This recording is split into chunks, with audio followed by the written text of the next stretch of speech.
Hello, everybody. Hello, everyone. Good morning. Good morning. I send the word to share. Good morning, good afternoon. And can you shower pa. Good morning. I hope I'm clear enough. I'm using my iPhone today. Hopefully, but my Samsung looks clearer. I don't want to use any of my Samsung. Oh, then no Android phone today. Let me try my iPhone. Good morning. Let's hand over to share. About our share. About our like here. Good morning, everybody. Hi, Tina. How you doing?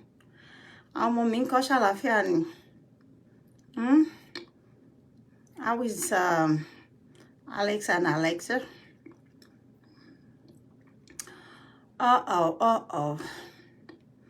Okay, good morning, everybody. Good afternoon. Let's hand over to share. Admin, let's be at a lot. It's gonna be a very long and loud one today. I had a chat yesterday, right? Okay, so I'm back today. Thank you, Auntie Monica. How are you? Okay, I don't want to take too much of your time. I'm just gonna start. Sherry, I had a show yesterday, right? This has got to do with all of my teammates. So there's no time for Anrojo, and Sorojuleni. I had a chat yesterday, and I would like to believe that I communicated well with all of you that are actually my teammates. Mumbo. She doesn't have the class for you. Mumbo. I had a lot of calls. And then people were asking me, Abike, about me show you that mufeko work burayi, me if I waste time. Because we're on Facebook, I hope I am loud enough. If I'm not loud enough, kindly let me know. I believe I'm loud enough. Thank you, everybody, for those beautiful compliments. God bless you. Sharing got to mufeke money pe ni ori Facebook tí ẹ bá ṣọ́ra ẹ máa gba ẹ̀ṣẹ̀ ẹ gbẹ̀ṣẹ̀ ẹ ṣọ̀rọ̀ sọ ẹ sọ àwọn ọ̀rọ̀ tó máa go against ẹ̀yin fúnra yín lọ́jọ́ iwájú àti nísinsìnyí ẹ ṣàwọn èpè tó máa ja àwọn ọmọ pàápàá lẹ̀ tí ẹ bá ṣọ́ra. I believe the position I am today is not something that I just came to claim on social media. I earned it honorably. Social media. I believe the volume is okay now. Yeah, the volume is okay. Thank you, Kelechi Obi. Thank you, everybody. The volume is okay now. Ẹ sọ nǹkan tí ó yẹ kẹ́ sọ, ẹ fọ̀rọ̀ ránṣẹ́ sáwọn tí ó yẹ kẹ́ ránṣẹ́ sí, ẹ gbọ́ nǹkan mi tó yẹ pé tí ẹ bá fi egungun òtòrò àbí sùúrù kẹ́ fi sí ẹ ṣẹ̀ sọ lọ́rùn ọba ẹ dẹ̀ ṣẹ̀ sí ọ̀pọ̀lọpọ̀ èèyàn. Things have been happening here. But mo fẹ́ tẹ́ bá wò mí lẹ́kọ̀ọ̀kan. Mo máa kọ́ yín lọ́pọ̀lọpọ̀ ẹ̀kọ́ ní èní fún ẹni tó bá fẹ́ kọ́ ẹ̀kọ́. Ó dá kíyàn ní sùúrù nílé ayé yìí o. Ó dá kíyàn ní sùúrù. Ó dá kéèyàn pọ́n ara ẹ̀ lé. Tí ayé ò bá mú ẹ, ó dá kó mú ara ẹ̀. Let's assume that nobody knows you, like, okay, àwọn èèyàn ò tí mọ orú èèyàn tó jẹ́. But at least wọ́n fún ara ẹ̀ mọ orú èèyàn tó jẹ́. Ìwọ tó bá ti mọ orú èèyàn tó jẹ́, you don't just go every time debunking everything being said about you every now and then, because ẹ̀dá tààrẹ ò bá gbẹ̀gbìn kò kí ń dé ibi tó ń lọ láyé yìí. Ààrẹ láti gbẹ̀gbìn dáwọn ibì kan wà ní àmójú kúrò. Wọ́n á sọ òní ṣe bí ẹni pé o gbọ́ nítorí pé o níbi tó ń lọ. You say give and take. Ní èní yìí. mi ò rò pé ó tì ní ẹnikẹ́ni any speaker tó máa ní pé òun ní irú sùúrù tí Abike Jagaban ní. Kò sẹ́ni tó lè ṣe, mo fi Ọlọ́run ọba búra. Mi ò tí rí. Mo ti wá pé jẹ́ kí n tiẹ̀ wo ẹni tó lè ní irú sùúrù tí èmi ní. Ẹ jẹ́ n wo àfaradà yín. Ọ̀pọ̀lọpọ̀ gbà làwọn èèyàn ti sọ nǹkan tí ò yẹ sí yín, tí ò tó nǹkan kan. Tẹ́ pé nẹ́ẹ̀sì báyìí ẹ ti fò dìde pòrò ẹ̀ ń bọ̀ wá down nìyẹn. So many people tó máa sọ pé Abike yẹn kò wájú kó máa jà lọ. Ẹ máa rí pé àwọn èèyàn tó jẹ́ pé kán tó gún wọn lábẹ́rẹ́ báyìí pòm àwọn ti fò bọ́tà. Wọ́n ti wá sọ̀rọ̀ why tó máa gún àwọn lábẹ́rẹ́. Ara wọn ò gba ẹ̀gbin ẹyọ kan. They have response to virtually everything being thrown at them. It doesn't take them time before they come out, and when they come out to respond, they don't stop on just one response. They keep going on and on and on and on and on. Wọ́n láwọn ń ṣe kíni, àwọn ń bínú. Èsì wà lẹ́nu àwọn. Bẹ́ẹ̀ kò sẹ́ni tí sì ò sí lẹ́nu ẹ̀. Kò sẹ́ni tọ́rọ̀ kò sí lẹ́nu ẹ̀. Tẹ́ ẹ bá kí mi mo kíra mi o. Mo dẹ̀ yin ara mi gan. Ìfà àwọn nǹkan tí mi ò rò pé màá ní sùúrù ẹ̀ débẹ̀. Èmi gan ti ríra mi pé mo ti ní sùúrù ẹ̀ débẹ̀ pé ṣé mi náà ni mo wá ní sùúrù tó tó yìí. Because mi ò really ṣèyàn tí mo máa ń fẹ́ gba àwọn irú ẹ̀gbin táwọn ilé máa ń gbé wá ń gbà mí pé kí la gbé kí lẹ jù. Ibo lẹ ti máa ń gbọ́ oríṣiríṣi àwọn nǹkan tẹ́ máa ń sọ. Ó dá kéèyàn ní sùúrù láyé yìí. Téèyàn bá ní sùúrù, wàá mọ ibi tọ́rọ̀ tí ń jáde, wàá farabalẹ̀, ojú ọ̀dàlẹ̀ àwọn. Ṣé rí gbogbo nǹkan tó kọ́ sí gbogbo orí Facebook, ìjà tó ń lọ raparapa, is I ní sùúrù a lot of people. Àìgbọ́ra ẹni yé, àbí kí agbọ́ra ẹni tán, kí èèyàn kò jẹ́ oníwàhálà ṣàjàgídí àgan pé mo kàn fẹ́ kó jẹ́ àjẹ́ pé èmi náà láyé máa gbọ́ pé nígbà tí n bá dàbò ẹ̀ ní unlawful dídàbò, unwarranted dídàbò, bóyá yá gbóhùn èmi náà mo tiẹ̀ fẹ́ fi kàsàlà, mo fẹ́ fi kọ́ sí attention wá sọ́dọ̀ ti tèmi. Àwọn ará orí Facebook ya ìkà gan. Tẹ́ bá ń gbọ́ ìkà tó ń gbénu ọmọ Ádámọ̀, àwọn ni ìkà gidi ni mò ń sọ yìí o. Ó dẹ̀ wá bẹ́tà tó bá fẹ́ gbọ́rọ̀, tó fẹ́ mọ genesis gbogbo nǹkan, wàá ní sùúrù. Wàá gbọ́ wàá ṣe bí ẹni tí ò gbọ́. Wàá máa ní sùúrù yẹn gidi gan. Like I do say, that it is better to be a listener than to be a talker. You listen more. Gather more information for the days that you will be ready to talk. Don't be a talker at all times. Tó bá ti gbọ́ nǹkan jẹ́, pọ́rọ̀, mo ń bọ̀ ta. Mo máa wá ṣe kíni, máa wá bà nǹkan jẹ́. Àwọn nǹkan tó sì ṣe tún ṣe. Tó jẹ́ pé tí o ò bá bàjẹ́ lọ́wọ́ kan, àtúnṣe á wà ní orí ẹ̀. Àárín nǹkan ṣe sí. Gbogbo ẹ̀ lẹ máa bàjẹ́ lẹ́ẹ̀kan náà. When I hear a lot of things about myself, I just laugh. I don't like to come out and debunk. But ó yẹ ni tó ń sunkún. Ó dẹ̀ yé ìyá ẹ̀ tó ń bẹ̀. Ibi tí gbogbo àwọn ọ̀rọ̀ kátikàti tẹ́ mọ́ ń gbọ́ èyí tó ti máa ń jáde, ó yé yín. One thing I want you guys to know about me is I am an extremely blunt person. When you hear blunt as in extremely blunt, I don't see anybody that I cannot tell the truth or how I feel. Tọ́rọ̀ bá pè mí àti epo. Not once has it happened, not twice. Mi ò ní ẹni tó lè sọ pé tó bá dé ojú ẹ̀, òun á halẹ̀ mi Àbíkẹ́ má dákẹ́jẹ́, mi ò tí ì rí. Lẹ́yìn Ọlọ́run ọba. Lẹ́yìn Ọlọ́run mo bi Ọlọ́run pé after you God, èmi Àbíkẹ́ ò fẹ́ wà susceptible or vulnerable sọ́wọ́ ẹ̀dá kankan tí wọ́n Ọlọ́run bá dá ní ayé mi. Bẹ́ẹ̀ mo bi Ọlọ́run pé gbogbo jíjẹ, gbogbo mímu, bí ṣe máa yó mi ní ayé mi, ọwọ́ Ọlọ́run ló wà. Ṣé orí tẹ́ bá ń gbọ́ gbogbo lágbájá kan, ọ̀lẹ ni, tàmẹ́dù kan, ọ̀lẹ ni.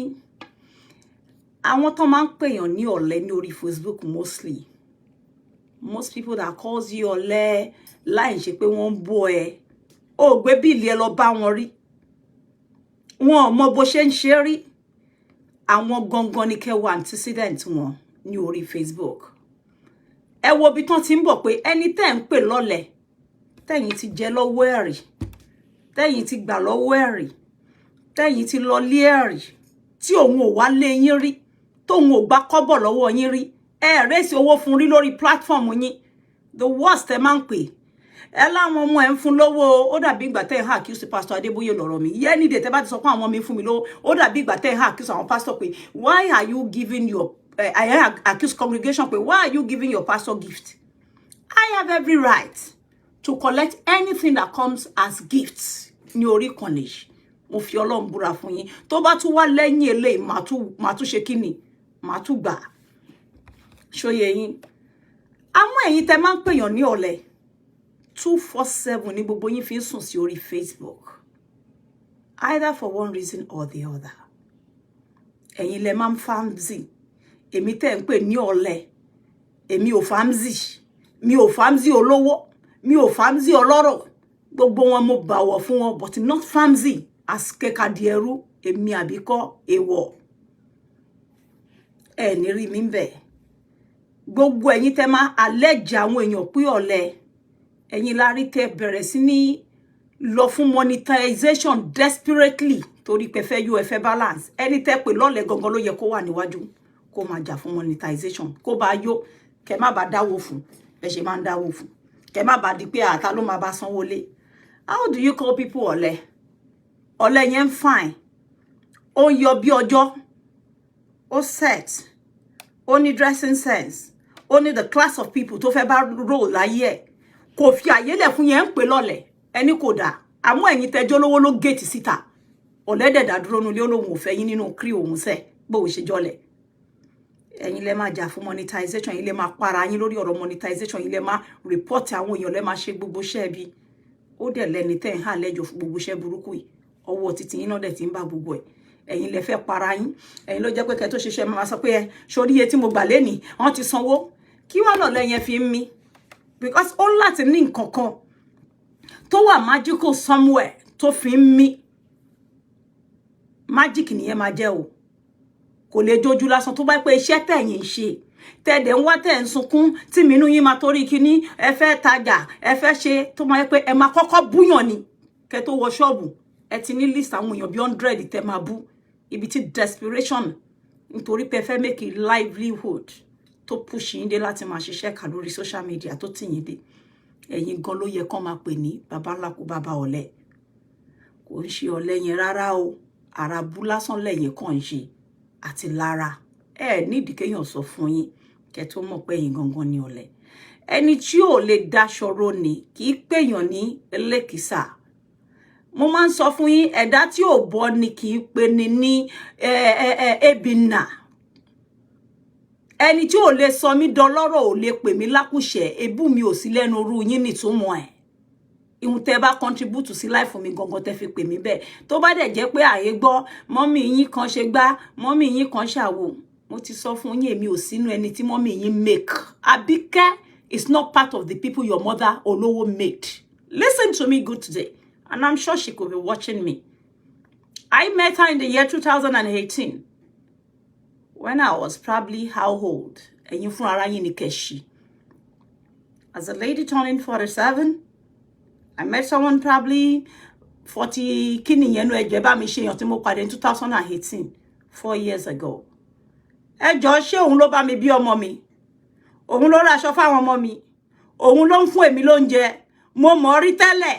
Òun ló bá mi gbalé sí tí mò ń gbé London àbí òun ló bá mi gbàwé àbí bo ni mo ti rí ẹni yìí rí mo decide láti dákẹ́ àmọ́ mo sọ fún yín pé ọ̀rọ̀ ò tí tó ìjọ́ tí má fẹ́ kẹ́ mú cut letter wá fẹ́ mi Àbíkẹ́ máa jókòó tì life mo fẹ́ kí ẹ mú cut letter wá mo fẹ́ ká pàdé nílé ẹjọ́ èmi àti mọ́mì yín tí má ti dákẹ́ tó tèmi èmi ó kọjá ẹni tí yàrá ya baba ńlá kò baba ńlá baba gbogbo yín tẹ́ máa pè ní ọ̀lẹ ṣiṣẹ́ lèmi iṣẹ́ front yẹn lèmi wọ ẹ̀yìn ni most ẹ̀yin tẹ́yin sọ̀rọ̀ yìí máa tò sí mo fi Ọlọ́run búra fún yín màmá yín ò lówó tó lè là mí tó bá wà ní ó láti fún mi pẹ̀lú prestige torí mi ò tọrọ èmi Àbíkẹ́ ò ní lẹ́tà ẹyọ kan tí mo kọ sẹ́ni yìí rí pé ẹjọ́ ẹ wá ràn mí lọ́wọ́ mi ò mọ̀ wọ́n rí mi ò wá bá wọn àwọn náà wá bá mi instead ìgbà tí wọ́n dẹ̀ wá bá mi mo rò pé wọ́n wá bá mi torí pé wọ́n fẹ́ràn mi wọ́n nífẹ̀ẹ́ mi ni mi ò mọ̀ pé wọ́n wá dá ìṣòro àti ìbànújẹ́ sínú ayé mi ni àti ìjọ̀gbọ̀n àti wàhálà báwo ni mo fẹ́ fún ẹ ṣé èèyàn máa ń fún ẹni tí ò sọ pé ebi ń pa òun lóúnjẹ ẹni tó bá sunkún ebi ń pa òun nìyàn máa lọ fún oúnjẹ tọ̀ tó bá ti wá mú ẹ lọ fẹ́ni tí ó sọ pé tí ò wá bá ẹ pé ebi ń pa òun lọ fún ní nǹkan tí kò expect ni pé ẹ ṣé mo dúpẹ́ mà kò ṣe pé kò expect pé kò fa ayé ẹ lẹ̀ fún ẹ mo ti sọ fún yín láìmọye ìgbà pé tẹ́ bá ní sùúrù gbogbo ìjà tẹ́ ń jà yìí ò ní èmi àti òòṣà àbá má jà ní èní ìjà yóò bá má rí báyìí tí ò bá ń ṣe ti màmá yìí ọ̀rọ̀ pọ̀ lẹ́rẹpẹtẹ èmi Àbíkẹ́ mo ti wá débi gẹ́ tí mo ti fẹ́ lọ sí court yẹn gangan ẹ sọ fún màmá yín pé mo ní mo fẹ́ lọ court kò ṣe mí ní mi ò ṣe wá bá directly àmọ́ ṣe rí gbogbo ẹ̀yin ọmọ àlè olórí burúkú tẹ́ máa ń tútùkùtù nípa bí ìyá yín bí ṣe pa ìyá yín tí ṣe pa bàbá yín torí ibi tẹ́ ti ń bọ̀ ẹ̀yin ọmọ àfìṣẹ́ pìtàn òṣì ẹ torí yín gangan lẹ́yìn lẹ́ni ṣó èní torí mo mọ̀ pé ìyá wà lẹ́yìn yín èmi lèmi sọ bẹ́ẹ̀ ṣé mo pé a lot of things ṣẹlẹ̀ lórí Facebook tí mo fi ojú fo in the last 2-3 years it is high time I speak my mind today and mo fẹ́ kẹ́ listen good tẹ́ bá ṣí fake Facebook profile fún ìyá yín ẹ bá mi hard wọn síbẹ̀ pé kàn máa wò I know she has one she has always had one èmi mo block wọn lórí original akúṣẹ̀ tẹ́ ń pè lákúṣẹ̀ yẹn ló block olówó torí mi ò fẹ́ wàhálà gbogbo ọ̀nà tí èèyàn máa fi ń sọ thank you ní ayé mi ni mo fi sọ thank you àmọ́ mo discover pé màmá yìí ń cause a lot of problem láàrin a lot of people I'm gonna say it today má dẹ̀ fẹ́ kí ẹ fi etí ara yín kẹ́ farabalẹ̀ ẹ fẹ́ gbọ́ wìrìwìrì ní ẹgbẹ́ wa lọ ya wèrè ní èní pátápátá ṣòye yín nǹkan tó máa sún mi sí court both here in Nigeria ni mo fẹ́ number 1 mi ò ṣe kíni mi ò wá bá màmá rí pé ẹjọ́ ẹ fún mi ní nǹkan báyìí mi ò gbé sára mi kọjá wá mọ́ṣáláṣí láyé mi rí mo fẹ́ lọ sí court tell her I would be expecting a court letter gbogbo yín tẹ́ bá lè cultivate irú habit àti nature tí èmi ní ayé ìbá sàn gbogbo ẹ̀ bá má bàjẹ́ bó ṣe bàjẹ́ yìí ọ̀rọ̀ tó pè mí àti òòṣà papọ̀ kò bá má rí bó ṣe rí lẹ́ni yìí èmi àti òòṣà bá má jáde bí jẹ́jẹ́ ni mo jókòó mi tí màmá wá bá mi tó ní pé ṣé òòṣà ṣé o máa ń kó owó àti báàgì tí mo máa ń fún ẹ máa pílẹ̀nsì ẹ máa fẹ́ tí yín gbọ́ ẹ fẹ́ gbọ́ nìyẹn ó ti déjọ́ tẹ máa gbọ́ torí èmi ti rẹ́dì láti lọ court ẹ jẹ́ n sọ fún yín èmi Àbíkẹ́ mo fẹ́ lọ court èmi kì í rìkọ́dù èèyàn o the last time tí mo bá màmá yín sọ̀rọ̀ when I've had it here tó sú mi mo wá rí pé téèyàn bá ń bẹ́ṣù jẹun èèyàn máa ń mú síbí gígùn lọ pẹ̀lú ẹ̀ nítorí pé mo ti rí oríṣiríṣi ẹ̀rí ìdánilójú pé ìyá yìí ló ń kọ́ sí problem láàrin èmi àti gbogbo àwọn èèyàn tí mo ní issue pẹ̀lú right mo rí pé màmá ló kọ́ sí problem ìjà tó pè mí àtòṣàpọ̀ lẹ́ni kò yẹ kó tó yẹn rárá ìyá ló kó sí wa láàrin èmi ò dẹ̀ tún ti torí ẹ̀ bínú sí òun ló bínú ló ní mo stop òun from how many million contract 30 million contract tí mi ò mọwọ́ tí mi ò mẹsẹ̀ ń pa ẹ̀ tí kò kàn mí tí mi ò mọ bó ṣe jẹ́ ṣé bí nǹkan tó bá kànyàn náà máa ń pèyàn sí tí gbogbo yín bá lè nírú inú tèmi ní kẹsọ tó tọ́ fún màmá yìí àti déwọ̀n mo ti máa ń bá màmá yìí sọ̀rọ̀ pé kí lẹ̀ ń kọ́ sí wàhálà ní orí social media fún èmi ń bí ẹ̀yin ò lè bí èmi á play ogbó ẹ̀ fún ẹ̀yin ní èní yìí torí èmi ti ready láti lọ court ṣé mọ̀ pé màmá record gbogbo shop mi ó gbé gbogbo fídíò lé dọ̀kásì ní ọwọ́ màmá send fídíò shop Yétúndé sí èmi nígbà tó ń ṣe shop Yétúndé ní Èkó ẹ ti rí mi kí n release ẹ̀ fún ẹnikẹ́ni rí àbí kan play ẹ̀ rí I have it here tán kú shop Yétúndé níbi purple light purple ní purple àti pink lilac gbogbo bó ṣe renovate shop Yétúndé Cranberry níyà yìí ń kó lé mi lọ́wọ́ gbọ́ mi kí n wá release ẹ̀ rí kò sí bọ́n ṣe lè attack Yétúndé tó mi ò sọ pé mo ní gbogbo ẹ̀ àmọ́ màmá kó gbogbo ṣọ́ọ̀pù mi lé Dọ̀kásì ní ọwọ́ ó ní kí Dọ̀kásì lọ máa play kó wọn fi gbá yìí. Now before I go into it mo lérò pé gbogbo yín lẹ mọ̀ pé ìjọ́ tí ìyá yìí tó ti ń gbọ́ tí Dọ̀kásì ń ṣe kíni tó ń fi orúkọ ẹ̀ hype tó ń sọ pé my mommy ǹjẹ́ ẹ ti gbọ́ kí màmá lọ sọ fún rí pé the things you are saying about Abike is enough. Ìyá olówó ló gbé orúkọ ẹni tó wá ṣe shop cabinet mi fún Dorcas tí kò kásì tó bá wù yín kẹ́ mo expect ó bí 100 lẹ́yìn èní tẹ́ bá lè ṣe 100 ọmọ àlè ní gbogbo yín pátápátá tẹ́ bá wá ṣe tán mo tún expect kẹ́ wá sílé mi kẹ́ mú ẹgbà. The only thing tí mo fẹ́ ni court letter láàrin mi àti ìyá yín ìkànnìyá èmi Àbíkẹ́ ni mo sọ bẹ́ẹ̀ túlétúlé dẹ̀ ní agbọ́tẹ̀kù wífẹ́ yẹn ni èmi mo mọ nǹkan tó mú mi tí mo ṣe dákẹ́ láti jọjọ́ yìí mo ní kànràn kí n máa gbé fúnyàn èmi àfẹnu mi sọ gbogbo bí màmá ṣe bà orúkọ mi jẹ́ tán parọ́ mọ́ mi ọ̀rọ̀ tí mi ò mọ́wọ́ tí mi ò mẹsẹ̀. Number 1 mo ń bọ̀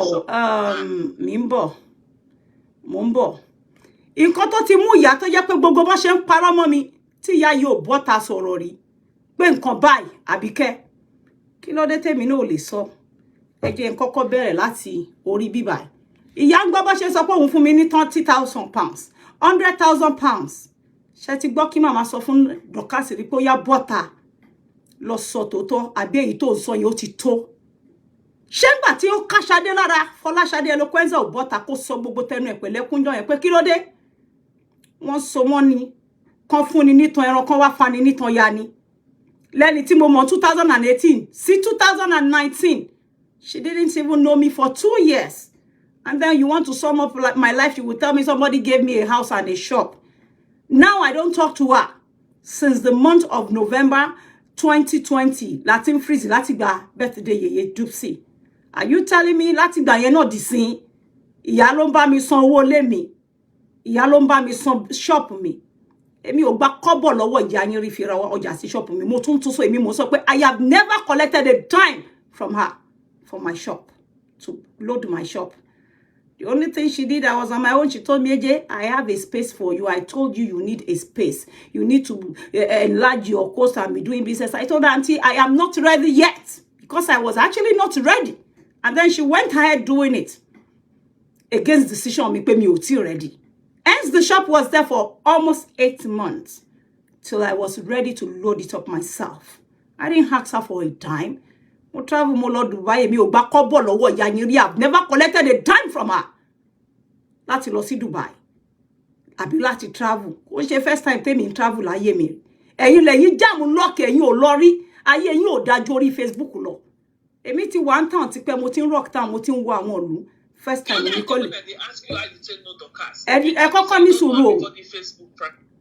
Ẹ jẹ́ n bẹ̀rẹ̀ láti bí báyìí. Ohun èmi àti ìyá rẹ̀ o.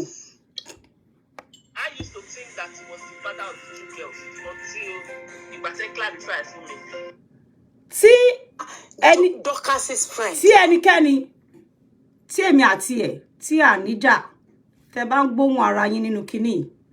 I want you to know pé fídíò àti 2019 tíjà wà ńlẹ̀ tí gbogbo ìjà èmi àti Elini àti everybody ni mo ti rí pé màmá yìí rọ́tẹ̀ ń pa yìí ó ti tó mi ò fẹ́ yín mọ́ I want her to go.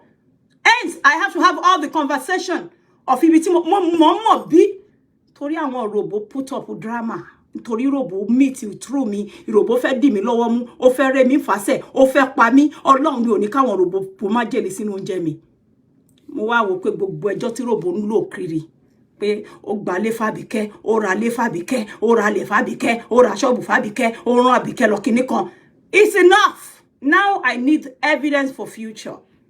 Nítorí ọjọ́ ọ̀la èmi ò gba gbogbo nǹkan tó ní màmá fún mi ní nǹkan rí de ń ṣàṣà kò sí nǹkan kan tó fún mi tá rẹ̀ ní tó fún mi rú ẹ̀rí èmi àti màmá yìí la jọ ń sọ̀rọ̀ mi báyìí nígbà tí mò ń bi wọ́n pé ó ṣe jẹ́ pé gbogbo èèyàn láyé yìí tó ń bá èmi jà lẹ́yìn máa ń bá ṣe láyé yìí ó ṣe jẹ́ pé gbogbo àwọn orí Facebook nìkan Lema empower.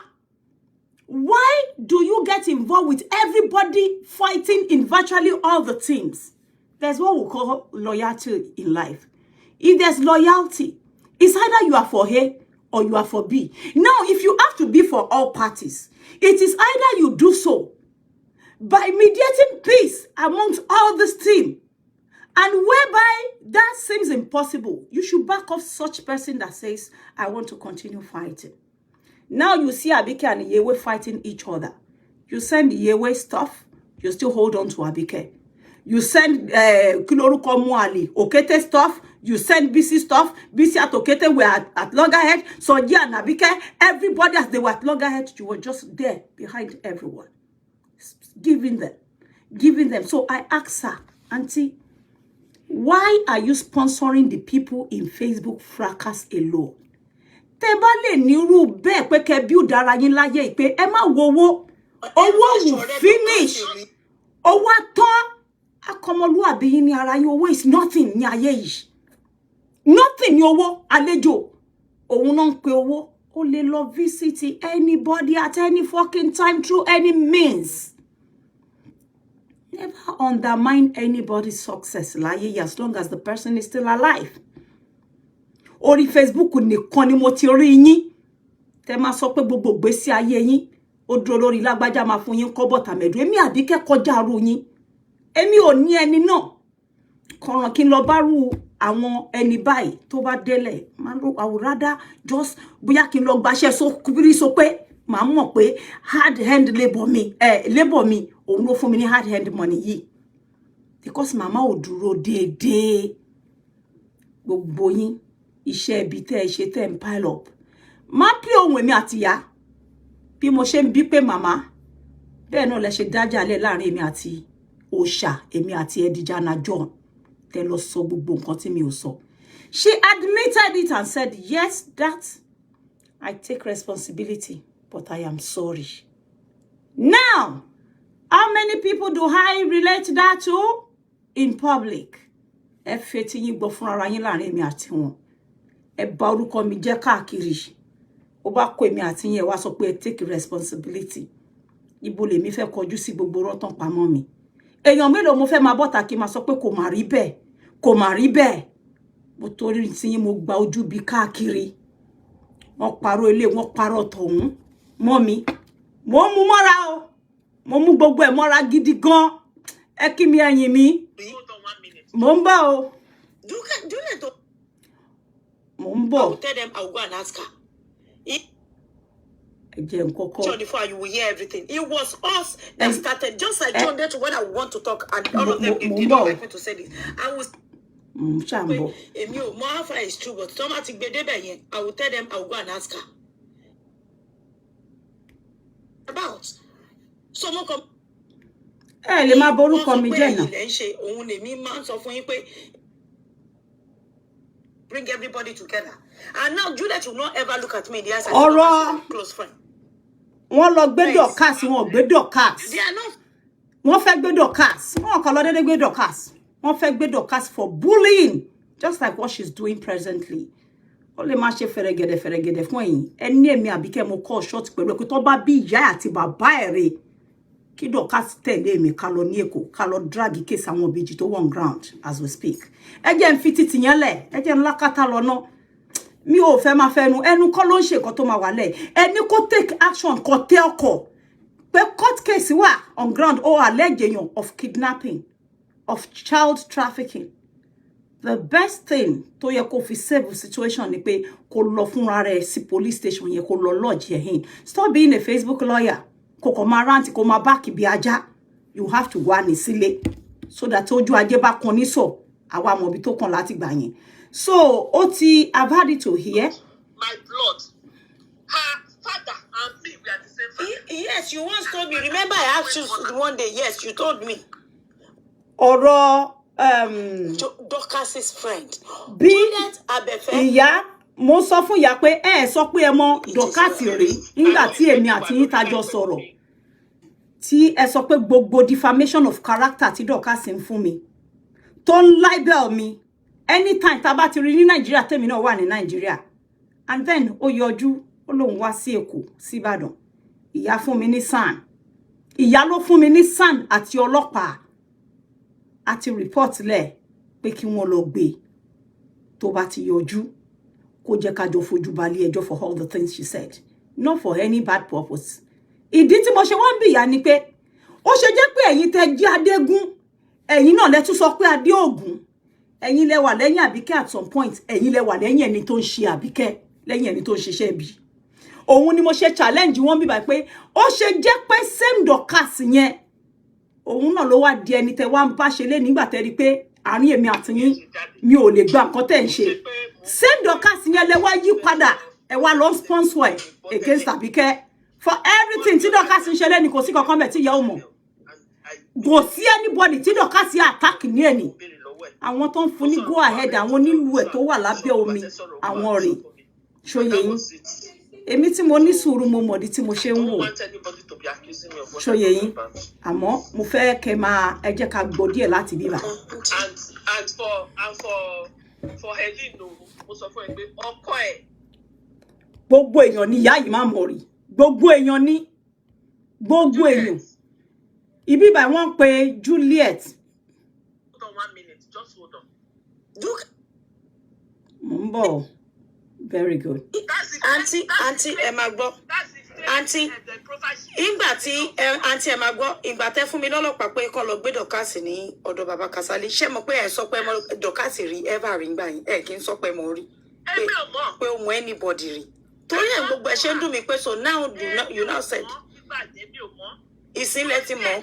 Juliet àbúrò cousin mi Juliet òun ló jẹ́ kí mo Dorcas. Auntie I brought Juliet to this Facebook. Ṣẹ́gbọ́ ọ̀dọ̀ mi ni Juliet abẹ́fẹ́ gbogbo àwọn ọmọ yẹn náà ti bẹ̀rẹ̀ eré àti Ṣóndé àti Òòṣà àti Ọmọdùnní ṣe bí orí bíbá náà ní gbogbo wa. I was the one that brought it was on my platform ní gbogbo wa ti ń ṣe ọ̀rẹ́ and látijọ́ tí mo ti mọ Juliet she was never a friend to Dorcas.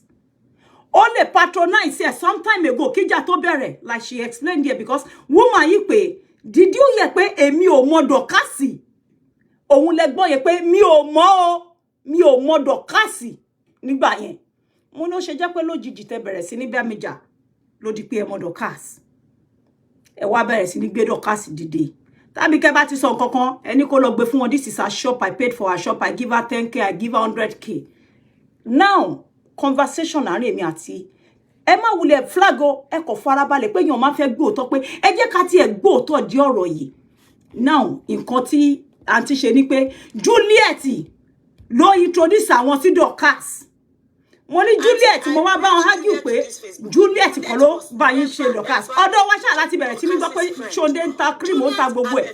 wọn ever ṣọ̀rẹ́ Dorcas rí. Hold on 1 minute, just hold on. Juliet don't ẹ máa gbọ́ o. she will not look at me in the eyes and tell me she's Dorcas' friend. I brought all of them together. They don't talk. Juliet don't me mo pe Juliet le so èmi ni mo ko I started the team where all of them met and they were never friends with Dorcas because Dorcas on ṣọmọ tí gbogbo wọn máa ń bá ṣeré. Wọ́n bá Dorcas ṣeré gbogbo wọn. Àbí gbogbo yín ẹ mọ Juliet mọ Dorcas everybody. So Juliet ò ṣe Dorcas rí o. Kí ẹ má òun mo ń sọ fún woman yìí o ẹ farabalẹ̀ kẹ́ gbọ́ o. I have some of my friends that talk to Juliet every time. Every time they were still talking to Juliet a few days ago. Tony pé ṣé ká pé Juliet fún irun mo ní mo sí ní mood. Juliet ò ń ṣọ̀rẹ́ Dorcas láíláí. Hello Juliet. You dey house? Your husband dey there? I don't want me to step aside. I want to ask you a question. No. Hey, sweetheart, how you doing?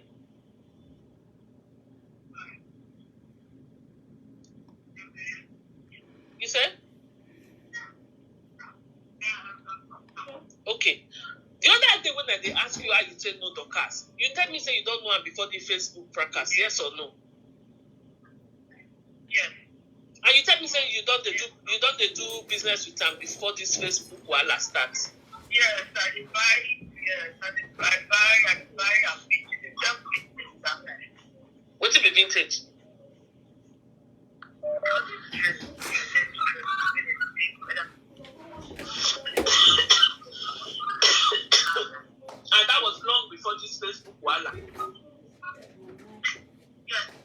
Okay. Auntie. Okay. I'll call you back. Auntie, if the person they said something, does that mean they are friends? A lot of people buy you. All of them. Me, they buy your auntie. They are not friends. Shegbo, mo ṣàlàyé fún wọn pé the fact that she said she bought, she did not say yes, she was my friend. But yín sọ pé ọ̀rẹ́ Juliet ni. Ẹ máa gbọ́ lọ o. They are not friends. My blood. Her father and me, we are the same father. Yes, you once told me. Remember, I asked you one day. Yes, you told me. But they were not friends because all of us together, when Dorcas was rude. She's too junior to me. Auntie, in Batonja. Juliet is older than my first son with how many years? I think about 8 years only. So will I not go and sit Juliet down and start saying, Juliet, how is it if you buy goods from her? How would you be somebody's friend? I can't do that. I cannot belittle myself to that level. No way. For what? Why will I start questioning her about her friendship? She simply told me when they were insulting me, I said, and I did love that, I did love you are seeing that. He's the same father with me. Auntie, I was one that brought Juliet into this Facebook thing. Through the platform I created. Yes. Everything Juliet is selling today, she started it in my So yes, I will sit Juliet down like this. I put you on the phone and you will hear everything. It was us that started, just like John. They don't like me to say this. I will say that we started them. We introduced their product. We introduced their brand. I suffer so hard to bring everybody together. And now Juliet will not ever look at me in the eyes and say, Dorcas is a close friend. 2 days ago, she was still about 2-3 days ago, she was still advising me against Dorcas. She was still telling me, Auntie, be careful. We don't want fight, oh. Please, oh, be careful, oh. Kò sẹ́ni tí ó mọ̀ pé Juliet ò ń ṣe ọ̀rẹ́ Dorcas, kò lè stand Dorcas. Àwọn ọmọ yóò ń ṣe level Dorcas. Àbẹ̀fẹ́ tí Dorcas bú bá ṣé ò ní Juliet máa lọ bá ṣeré. Me, I will be asking her, you will be hearing. Oh. Me, I won't do any. Auntie, mo never share double face with anybody. I'll be sorry in your lie that lie me. Me or Moshe, I will say it the way it is and I will just leave it.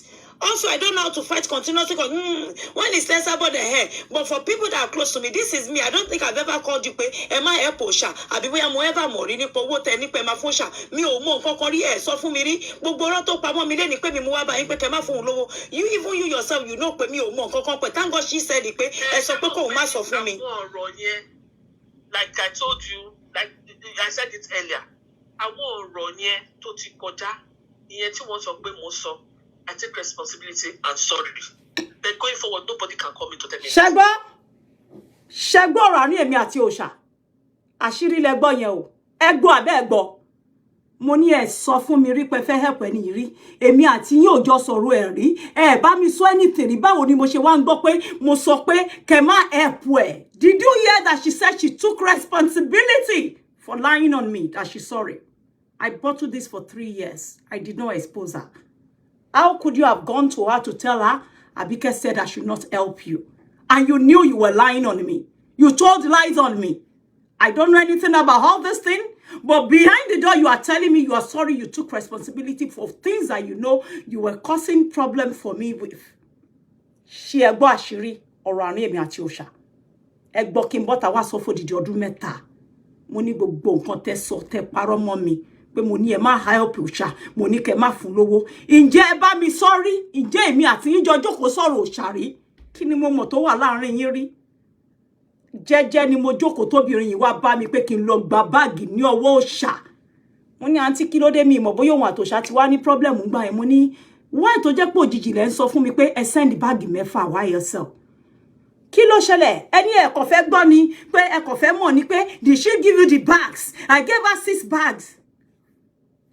Mi ò bẹ́nikẹ́ni sọ́rí ojú pé èmi àbẹ̀fẹ́ gbogbo wa akọ̀wánú group mo ní àti kí lórúkọ ọmọ ìjọ yẹn gbogbo wa ń fà mo ní mi ò bá òṣàjà mú láǹtí yẹn ló mention ẹ̀ pé àwọn send báàgì 6 sí gbogbo wa èmi ìgbà yìí pé bò òṣà làwọn kó fún.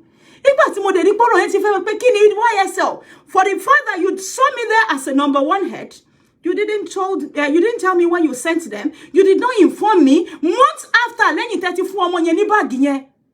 mo wá sense pé ó dà pé àárín wọn ti ń freeze ẹ wá fẹ́ kí n lọ máa bàjà ẹ wá push nǹkan tó máa dá ìjálẹ̀ ẹ wá ní kémi lọ collect bag ní ọwọ́ òòṣà òun ni for the first time pé mo mention fún òòṣà pé òòṣà ń gbọ́ àǹtí sọ pé àwọn máa mi ò dẹ̀ lọ bá direct gbogbo wa wà ní group ńjọ́ yẹn ní àwọn alánìgán dá síjà pé kí ló ń fa tẹ̀tẹ̀ ń freeze pẹ̀lú ra yín mo lé mi kọ́ mo ní woman yẹn ló sọ bẹ́ẹ̀ yóò rò pé mo pé òòṣà bí mo send message sí rí àárín rèé o òun ọmọ yẹn ló yẹ kó ní sùúrù kó wá ibi tí ọ̀rọ̀ ti ń jáde tó ní olo tó bẹ̀rẹ̀ sí ní bú mi tó sọ pé èmi olè èmi aládàjẹ òun lẹ gbọ́ tí mo béèrè lọ́wọ́ ìyá yìí did you hear her tí mo ní gbogbo irọ́ tẹ pamọ́ mi pẹ̀lú òòṣà gbogbo bẹ ṣe sọ pé mi mo ní kẹ́ má help ẹ mo ní ìyàn mélòó ni mo fẹ́ sọ fún mo ń bọ̀ ó wá dá sí rough kó tiẹ̀ ti dá táṣìírí ti tú. I will say that we started them, we introduced their product, we introduced their brand. To bring everybody together. And now Juliet will not ever look at me in the eyes and say Dorcas is her close friend. 2 days ago, she was still about 2-3 days ago, she was still advising me against Dorcas.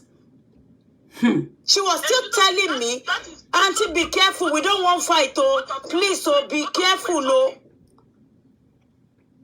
Both of you were talking. No, that one me, I was not there. I was not there.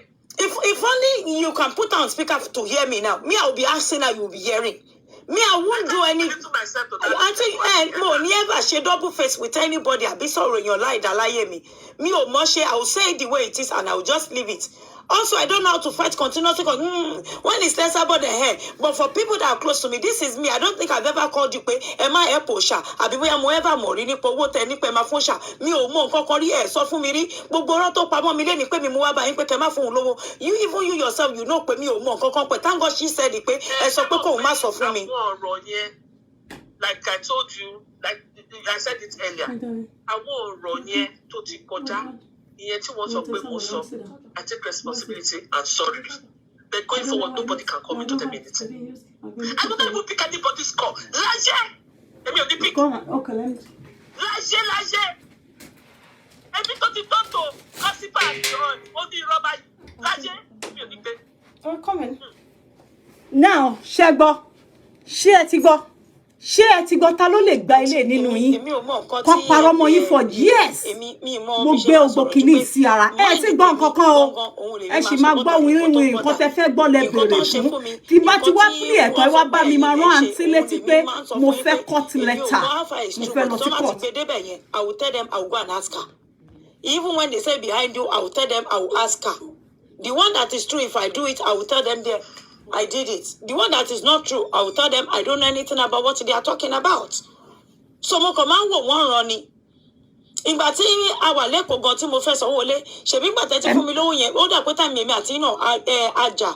Mo fi lọ san 720 tó kù fáwọn people yẹn. Mi ò ní ever Ṣẹ́gbọ́. Jẹ́jẹ́ mi mo fẹ́ gba ilé. Mo fẹ́ gba yàrá kan ní Èkó. Ìyá yìí ní pé yàrá méjì ni kí n lọ gbà. Mo wá ní àǹtí owó yàrá méjì yẹn pọ̀ o. Ó lóun máa fún mi ní 500,000. Ẹjọ́ ẹ̀yin èèyàn tẹ́ bá gbọ́ Fàbíkẹ́ ni wọ́n kíní kan million. Ẹ gbọ́ tí mo sọ pé tí mo lọ san 720 tó kù because tó ṣe send 500 yẹn. Mo wá ní àǹtí jẹ́jẹ́ ni mo fẹ́ gba ilé oníyàrá kan. Tẹ́ ní kí n lọ gbọ́ ní yàrá méjì. Difference here. Ó ní kí n má wọlé wọn fún mi 1 million. Ẹjọ́ ẹ̀yin èèyàn ṣé bí irú ìyá 1 million, 2 million, 10 million ló ń jà Àbíkẹ́. Àmọ́ kí yàn fẹ́ mi mórí wọn fún ẹni tó bá fún yàn ní 100 pàápàá. Òun ni gbogbo nǹkan tí mo máa ń ṣe. Obìnrin yóò bá gbé fóònù mi mọ́ kí ni ìdí tí ó ṣe gbé fóònù mi mọ́ gbogbo ele máa gbọ́nu bíbá mo lọ san 720 which means pé iyàrá méjì yẹn mo gbà as at then ní 1.2 kò tí mo wo kí náà ti ń porúkọ ẹ̀ àwọn estate kíní kan o gbogbo àwọn other kí lẹ máa pè service charges tó máa fi sí ẹ máa gbọ́ wọ́n gbalé fún ẹ lÉkòó wọ́n gbalé fún ẹ l'Ábùjá wọ́n gbalé fún ẹ London àwọn náà láyé ẹ mímí tó mi àwọn náà ní àwọn náà bẹ́ẹ̀ sanwó gbogbo ẹ̀ náà wínrínwínrìn tẹ́ béèrè fún yẹn ẹ gbọ́ tẹ́ bá ti wá gbọ́ gbogbo yín pátápátá náà ni ẹ jẹ́ ká jọ máa lọ àjọ ń lọ kóòtù yẹn ni èmi fẹ́ lọ tẹ́mi ṣe bọ̀ èmi ti wà mean láti lọ. àti bá ti rí pé ẹ̀ ń bínú mi ní wá bá yín láyé mo máa fi yín lẹ̀ pé òkè àǹtí ń bínú lọ́wọ́. Ìrora tẹ sọ pé máa ní pé kán send the boxes of jewelry sí mi tẹ́ ẹni yẹn ò fi gbé wá mọ́ tí mo sọ pé àǹtí I know you were angry and kí ló ṣẹlẹ̀ nígbà yẹn ọ̀rọ̀ èmi àtẹ̀yìn àti ọ̀rọ̀ màmá biscuit kankan bẹ́ẹ̀ la sọ. After that mo tún lọ sẹ́kọ̀ọ́ kò gbogbo Christmas tí mo celebrate yín kò sígbà tí mo sọ̀rọ̀ tí mi ò kí ń celebrate yín. Ẹgbọ́n tí mo dárúkọ ya biscuit ìyá yìí pé mi ó lóun ò fẹ́ rí mi pẹ̀lú ya biscuit òun ò fẹ́ kí n bá ya biscuit ṣe rárá òun ò fẹ́ àjọṣepọ̀ èmi àti ya biscuit. Wọ́n dẹ̀ ní ṣé mọ̀ pé mo ti fi ya biscuit ṣe ìyá gbogbo ayé ló ti ń pè ní ìyá mi. Mo ní ẹ lè torí pé sọ pé ẹ fẹ́ fún mi ṣọ́ọ̀bù kẹ́ ní kí n má bá ya biscuit ṣe. Ẹ ní sùúrù ẹgbọ́n tán. Because ẹ̀yin lẹ má sọ pé kí n má dárúkọ yín. Ìgbà mi ọmọ máa bí mi pé why tó kí n celebrate àǹtí mo ní àǹtí dìdí wọ́n mi pé kí n má dárúkọ àwọn láyé mi. Ṣẹ́gbọ́n àwọn tó máa ń sọ pé mi ò kíyà kí ni mo sọ? Ó dìdí wọ́n mi nígbà táwọn àti Esabod ní court case. Don't you ever mention my name. I don't want to be linked to you till I will win that case. Ó dẹ̀ ní yes ma. Òun ni mo ń sọ ní ojú ẹ̀yẹn. Ẹ̀yin lẹni má kìyín. Àmọ́ ẹ̀yin lẹ máa lọ sọ fáwọn ọmọ yín lẹ́yìn pé aláìmoore ni o. Òun ni mo sọ lójú ẹ̀yẹn pé I kí n kọrúkọ yín síta. It is not even in my own nature. Bí Ọlọ́run bá ṣoore fún wa gan mélòó nú ẹ̀ là ń rántí dúpẹ́.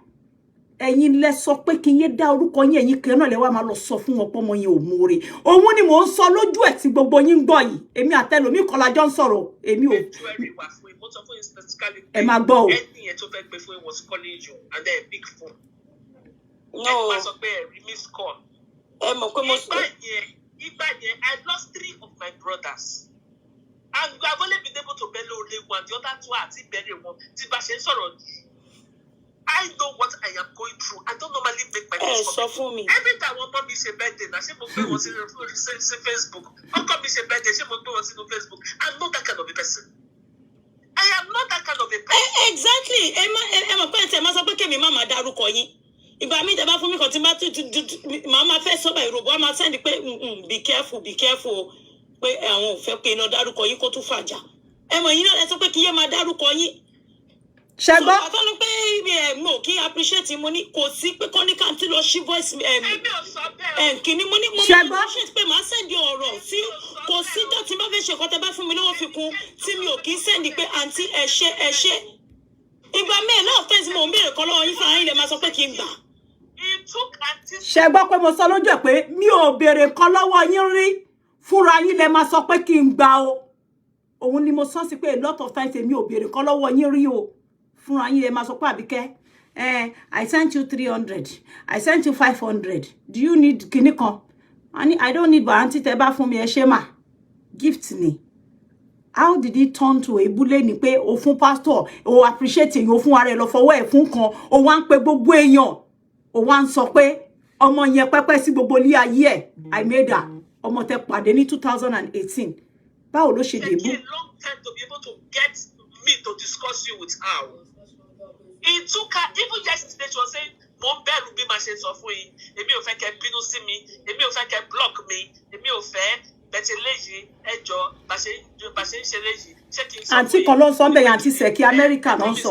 ní bínú sí mi mo ní pé kí ni ẹ promise náà mo wá promise náà wá sọ. I don't have that kind of time o. Because you. Ẹ farabalẹ̀ ẹ̀yin lẹ béèrè fún ẹ̀yin ẹ máa gbọ́ o. Nǹkan tí wọ́n náwọn ò fẹ́ kí mú ya biscuit wá sí ṣọ́ọ̀bù mi pé because the shop will die. Ẹ gbọ́ láti ìbẹ̀rẹ̀. That shop will die. I said that the reason why I said that is because her sister, same father, same mother, said that that's what she did to her. Because it's her sister that was my friend. I'm not denying that. One ní ìyá biscuit. One ní sister ìyá biscuit. Same mother, same father. Told àwọn pé that was what she did to her. One ní so that shop will die. Tí má gbé ìyá lọ́bẹ̀. Wọ́n ní ẹni tí mo pè ní ìyá mi àǹtí. Ọ̀rọ̀ wà ńlẹ̀. Ọ̀rọ̀ tó wà ńlẹ̀ ti pọ̀ jù bó èyí tó ní ṣe pẹ̀lú èmi àti ẹ̀yin tẹ́ máa ń tutùkùtù ẹnu yín. Ẹ̀yin ni mo kàn fẹ́ fi yé. Kò yé yín. So that láti bí ata bá dé láti court ẹ mẹ́nu yín ẹran díẹ̀. Èmi àbí kò sínú ọmọ tí wọ́n fojú olóore gungi. Àmọ́ ẹgbọ́n tí mo sọ sí pé ilẹ̀ ni má dárúkọ yín rí torí pé ẹ̀yin àti Esabod ní court case. ẹ sì farabalẹ̀ díẹ̀ sí kẹ́ gbọ́ díẹ̀. But I listened to you and I told you, Auntie, let time correct things between me and this mama. And when it was time, when it was time, but the thing corrected itself when it was time. But you are always angry at me. Remember, I will tell you all the things that you do that is really hurting me. Is really, really depressing me. I will just say, and I won't lie. When that phase passed, I told you, you are somebody that should know that when I'm angry, I will not go and call one of your friends that you are falling out with. I will not go and call anybody that hates you, and I will call you direct and tell you, because if I am your blood sister and I carry this nature of just saying my own and going, you will accept me the way I am. You cannot kill me. It's either you are angry and you pack me up, you won't give me anything, or you just get used to me that let her talk her mouth. When she's done, she will sit down. I always call you to say, Auntie, I am not comfortable with the way things are going. When Igbayi Lola was the one crying that day, I did not side Igbayi because of, I didn't attack you or rude to you because of Igbayi. I was only just being careful, and everything I wrote to you is, Auntie, let me tell you, Igbayi Lola. Igbayi Lola is a different matter entirely. Because I was very, very angry with her, I was looking for a way to vent the anger on her. Reason why I was angry with her was because when people were attacking you, I kept begging her to come out and do a show for you. I kept begging her to please cite you. I kept calling her, sending her, begging her to do it, and she did not do it. But why did you go and beg her? I don't want them to do show for me. Me, you see now, you are begging people, but me that you are begging for, I don't want it. I wouldn't have loved that, because at the end of the day, these people will use everything against me to say, is it? Now, did you hear that? Ẹ̀yin lẹ lọ bá Gbayi pé kó bọ́ta kó wá máa ṣe show. Òun lẹ gbọ́ pé I told Gbayi to come out and do a show. Ọmọ yẹn bọ́ta ń jó sí ẹ sọ pé gbogbo ẹ̀yin onírú ẹ bọ́ta. Ẹni rọ́ ni Gbayi ń pa. Òun lẹ gbọ́ lẹ́nu ọlọ́rọ̀ fúnra rẹ̀ pé òun lòun ní pé kí Gbayi bọ́ta kó wá lọ ṣe show. And thank God pé mi ò ṣe ojú bí èmi máa ń mójú ajé kan ní sọ. This is myself and I alone. And I told her, did I send you to tell somebody to do a show for me? On whose other? Ẹ̀yin lẹ máa ń wá àwọn èèyàn tó máa ṣe show at every point. Kan bọ́ta. Òun lẹ gbọ́ tí olówó fẹnu ara ẹ̀ sọ pé I told you, I kept begging her. She said she was angry with Igbayi and she was looking for a way to unleash on Igbayi because she refused to come out and do a show. Gbogbo èèyàn lanti fẹ́ kó máa ṣe show. She can talk now, come out and do a show. Did you just hear that? Gbogbo yín tẹ́ bọ́ta tẹ́ kẹ́yìn bó Gbayi. Ìyá olówó sọ bẹ́ẹ̀. Ẹ fẹ́ tí yín gbọ́n tí àbẹ́ gbọ́. Bó ní òun ní kí Igbayi bọ́ta wá ṣe show. I've been quiet enough. Enough of shit yín. I want to go to court. Tabade court. Why tí wọ́n ṣe lọ record shop mi? Àwọn property tèmi. Tẹ́ ń gbé gbogbo èmi ò gbé tàwọn Yétúndé tẹ́ gbé fún mi sí tẹ̀yin lẹ gbé tàwọn Yétúndé fún mi. Auntie. Ẹ̀yin lẹ gbé gbogbo bí tí Ṣadé ń gbé fún mi lẹ ní kí n sọ pé Ṣadé eloquence pé mi ti Kings ló ń gbé. Ẹ̀yin lẹ sọ gbogbo ẹ̀ pé tí n bá fẹ́ sọ̀rọ̀ pé kí n sọ pé Ṣadé o mi ti Kings ló ń gbé. Ẹni bẹ̀ lòun àti Ṣẹ́gun Núgà tí ń bára wọn sùn. Ẹ̀yin náà lẹ ṣe godmother Ṣadé. I didn't realize you were so close. Torí mo bí yín pé ọmọ yẹn sọ pé òun wá lé yín rí òun jẹun. Auntie ẹ sọ pé ẹ rí Ṣadé rí. Until tí mo bá yín fà pé auntie, some things are not right with you. Ẹ kí n sọ tòótọ́. Ẹ máa bá yàn ṣe, ẹ máa bá ọ̀tá èèyàn ṣe at the same time. Kò sí bínú èèyàn ṣe fẹ́ dùn. Gbogbo nǹkan tá sọ lẹ́ni tó ń jáde nínú kíní yìí. Mi ò ní anything against anybody personally. It's just àwọn nǹkan 2019 mo fẹ́ kẹ́ gbọ́, because I've had it to hear. If this woman cannot come out and say the truth, àbí kó lọ sọ fún àwọn dọ̀kásì rí pé all what you've been saying about her, ṣé mi mo sọ bẹ́ẹ̀ torí mo rí gbogbo nǹkan tí ó jẹ́ nǹkan láàrin mi àti yín. Personal things tẹ́ release fún dọ̀kásì. I have every right láti tàn mọ́lẹ̀ sí. Àwọn èèyàn ti gbọ́n sí bẹ́ẹ̀ ṣe sọ pé kí Gbayi bọ́ta lọ ṣe show, kó sọ pé òun ò ṣe show. Pé torí ẹ̀ lẹ ṣe wà angry with her. Now, Oma continue. If not for them that saved me, this I have experienced a lot. I have been bashed, I've been beaten. They have killed me. I just refuse to die. So I don't know what happened there, but the reason why I begged her was more I said, because at the end of the day, these people should record you. It will become something else. Somebody record you. These people, I don't want your voice. Money auntie, everywhere, everywhere. Thank God this is just a day conversation ni gbogbo kan tí mo ra. You will never find me pé mo record on a daily basis. A lot of things happened. And because of the kind of work I do, tí n bá bá network provider mi àwọn kankan wọ́n láti gbé jáde torí iṣẹ́ tí wọ́n ṣe mo ti sign up ní. For everything, àwọn phone mi gan ní backup ru ẹ tẹ́ pé máa wá jáde. Àfikún tí ò bá wù mí mi ò ṣe ọmọ tó máa ń túyàn láṣìírí. Àmọ́ enough. Ẹ ti gbọ́ ta ní èmi àtòṣànsìn.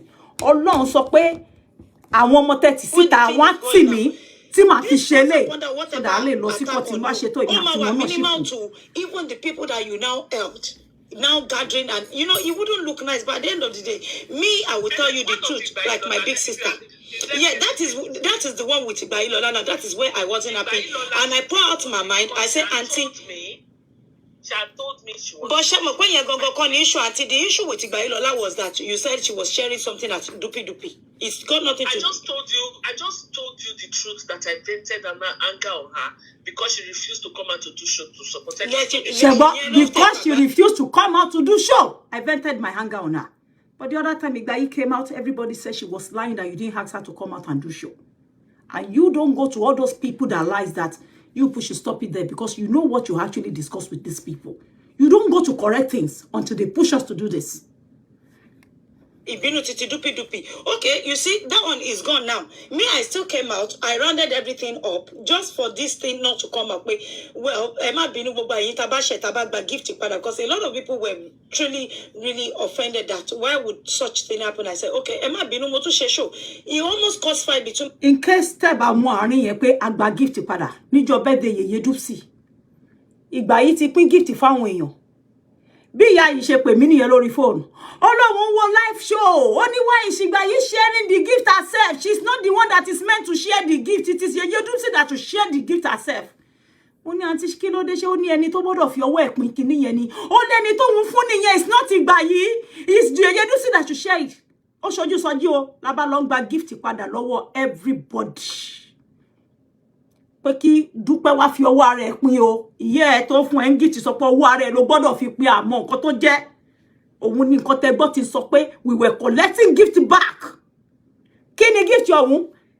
Ẹra òróró àbí bóyá blender àbí nǹkan kan whatever ní kí Dúpẹ́ máa fọwọ́ ara ẹ̀ gbé fún àwọn èèyàn. Dúpẹ́ pín èmi pín kí ni yàtọ̀ ṣe bá lọ support ẹni. Ẹ̀yin dẹ̀ ń wo live show. Ẹ wá di pé gbà yìí ló ń há kíní ẹ bẹ́ ṣe pè nìyẹn. Pé why is she the one sharing the thing? Go and collect it back. Àgbà padà o. Àfìgbà tí Dúpẹ́ fọwọ́ ara ẹ̀ pín o. Òun ní nǹkan tí mo sọ pé when we collected the gift back. Bí wọ́n flag show yìí, ẹ máa bá ń save, ẹ bá ń stream ẹ̀, máa tún padà wá. Whether you like it or mo máa tó parí eléyìí ká tó lọ court. So now, where this thing is, Nipe, everybody tí wọ́n ṣe ìkà fún mi ní èní eléni, serious ìkà, they'll still come back to say they talk to my auntie. So now I don't know if I have a auntie or all of them will be saying, and then when Ellen said it that you always say to her that me, I always tell you not to help people, and you always tell them back that it's your money. Ellen, also all lie. Gbogbo àtijọ́ wa tí ẹ máa lọ pè sọ́dọ̀ gbé pósí tó máa ń sọ̀rọ̀. Ó kàn dùn mí ní àwọn yes, auntie. Emma go, auntie. All these things are the thing hurting me, auntie. Wait, auntie. Negative statement to say about each other. Auntie. Yeah, also there. Then when she will say again, auntie, you know when we open the shop, auntie, 8 months, tilo, gbogbo be ṣe ń pè mí every time. Money, auntie, just giving me time, kí n fi gather what in my firaja. Mo gbowó kọ̀ọ̀kan lọ́wọ́ yín jọ́ ti máa rajà mo sọ fún yín pé that my friend in Nigeria I just don't want to tell you he promised me something I went to Lagos ìgbà tó yẹn tó ready ó kò fún mi mo fi owó ti tèmi kún òun ni mo fi lọ sí Dubai ìgbà tí máa lọ sí Turkey náà mo tún gather díẹ̀ nù èrè ta to the reno shop mo tún fi lọ sí Turkey I told you which was the reason why till 7 months till London àbí 8 months kí n tó kó wọbẹ̀ when olóṣì Ellen will talk ó sọ pé ẹ̀yin fún èmi ní 30,000 pounds she said so. She said so that you gave me 30,000 pounds. Ṣé gbọ́ pé mo sọ pé mi ò gba kọ́bọ̀ lọ́wọ́ yín rí sínú ṣọ́ọ̀bù mi, not even kọ́bọ̀. Ṣé gbí pé mo sọ ní ojú ẹ̀ pé oṣù mẹ́jọ ti lọ, èmi Àbíkẹ́ ò gba kọ́bọ̀ ní ọwọ́ yín rí. It was just an empty space there. And like I said pé èmi kọ́ mo bèrè ṣọ́ọ̀bù lọ́wọ́ yín. Mi ò ready mentally, physically, mi ò ń lọlé. It's just like ẹ fẹ́ fi kó wàhálà sí mi lọ́rùn. oṣù mẹ́jọ ti lọ báwo lẹ ṣe máa sọ fún èmi rò pé bóyá ìgbà tẹ́ ní wá lọ gba shop ẹ máa sọ pé gba 10,000 pounds àbí 20,000 pounds lọ fi rajà ojú ọlọ́rọ̀ ojú alájẹ ni mo mú ko ní sọ̀kẹ́gbọ́n yẹn tí mo sọ pé mi ò gba kọ́bọ̀ ní ọwọ́ yín rí fi rajà sí ṣọ́ọ̀bù mi òun lẹ́gbọ́n tí mo sọ lójú ẹ̀ bí mo ṣe rí owó tó mọ̀ pé òun kò mọ bí mo ṣe rówó did you hear me tí mo sọ lójú ẹ̀ gbogbo ẹ̀yin tẹ́ ń pariwo wọ́n ti gbé 100 million fún ìyá yín o wọ́n ti gbé 10,000 million fún ìyá yín o àbí kẹ́ ti gba 100,000 pounds ẹ rí pé mo kù sùúrù kò sí bàbá ńlá kú bàbá ọmọ ẹni tó lè nírú sùúrù tèmi àbí kẹ́ni tẹ́ fi sọ̀rọ̀ fún mi tó di ọdún mẹ́ta tẹ́ fi sọ nǹkan tí ò ń ṣe tèmi mọ́ mi láàárín èmi àti ẹ̀ gangan ni mo máa ń sọ fún yín pé ẹ̀yin gbọ́ yí ẹ̀sẹ̀ ni whatever tó bá sọ fún yín ẹ̀ ń ṣe èrè èmi á gbé òótọ́ àárín èmi àti ẹ̀ mi ò pí ohun ẹlòmí ohun èmi àti ẹ̀ nìyẹn pé mi ò gba kọ́bọ̀ lọ́wọ́ ẹ̀rí fi rajà sí ṣọ́ọ̀bù mi kọ́bọ̀ ó tọ́ ló máa ń fún mi nǹkan o ó lè pè mí sí kó ní pé àwa yìí kinní kan okay down I just sent you 500 pounds o àbíkẹ́ mo ní láti dúpẹ́ mọ́mí ẹ̀ ṣe àǹtí ẹ̀ ṣe gbogbo rádaràdà tẹ máa ń sọ yìí ṣóhun nìkan ló fún mi ni ẹ mọ àwọn èèyàn tó ní orúkọ nínú tíìmù mi tí wọ́n máa ń fún mi ní 1,000 2,000 3,000 4,000 pounds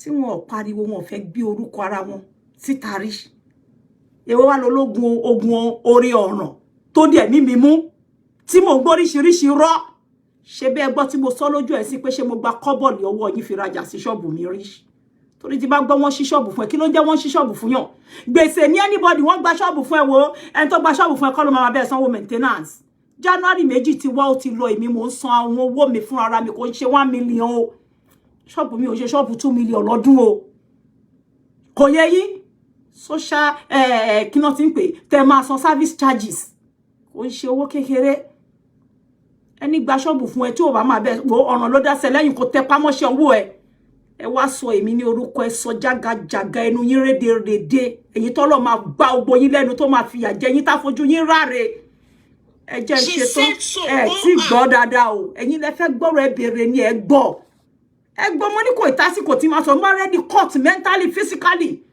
mo ní máa sọ fún yín pé àsìkò ti tó ẹ sọ fún màmá yín kó bá mi bẹ̀ ẹ̀yin lẹ sún mi ṣe dọ̀kásì gangan ló máa ba yé ẹ̀jẹ̀ mo ti sọ dọ̀kásì máa bá tí ẹ̀jẹ̀ pátápátá tí dọ̀kásì ò bá tí tóbìnrin yìí jẹ́ kò ní dẹ́yìn lẹ́yìn ó lè ti bàjẹ́ so ẹni sùúrù o ẹni sùúrù. And she said she's even bringing the message. Gbogbo ìgbà tíjà wà ńlẹ̀ gbogbo nǹkan tí wọ́n sọ òun ni mò ń sọ fún yẹn pé ẹ gbọ́ wọ́n lẹ́yìn lẹ ra gbá fún mi ẹ̀yin lẹ ra wo fún mi ẹ̀yin ni èmi náà kàn fẹ́ gbọ́ ni. So I want to tell you, he promised me something. I went to Lagos. Ìgbà tó yẹn tó ready, ó kò fún mi. Mo fi owó ti tèmi kún. Òun ni mo fi lọ sí Dubai. Ìgbà tí máa lọ sí Turkey náà, mo tún gather díẹ̀ nù èrè tá tó rí nù show. Ẹ máa gbọ́ wọ́n rán Àbíkẹ́ lọ Dubai. Ta ló rán mi lọ Dubai? 7 months ti lọ́nbẹ̀ yàbí 8 months kí n tó kó wọbẹ̀. When Olóṣìẹ́lì will talk, ó sọ pé ẹ̀yin fún èmi ní 30,000 pounds. She said so. Àwọn ọjà àgbáyé ni o. Ní gbogbo ìgbà tí ẹ máa lọ́pọ̀ sọ́dọ̀ gbé pósí tí ogun wọn rò pé nǹkan kan ṣẹlẹ̀ lóòótọ́ ni o. She said so. And she said she video nǹkan tẹ́ ń gbọ́ yìí was like 2019 tíjà ti ṣẹlẹ̀ ni mo ti fi gbogbo ẹ̀ lẹ̀. Nǹkan tẹ́yìn people yìí show that auntie gave me a shop. Mi ò lọ bá auntie rí kí n gba 10,000 5,000 cash lọ́wọ́ auntie rí pé auntie mo fẹ́ kó lọ sí kíní. Ṣẹ́gbọ́ So helpful in some area. 5,000 tó kéré 5,000 pounds èmi ò gbà lọ́wọ́ ẹ̀rí. Attack her fully. Mo ní pé until when I hear it from your mouth. Ẹ mọ̀ pé gbàtà dé Fẹ́mi Tóní náà tó sọ.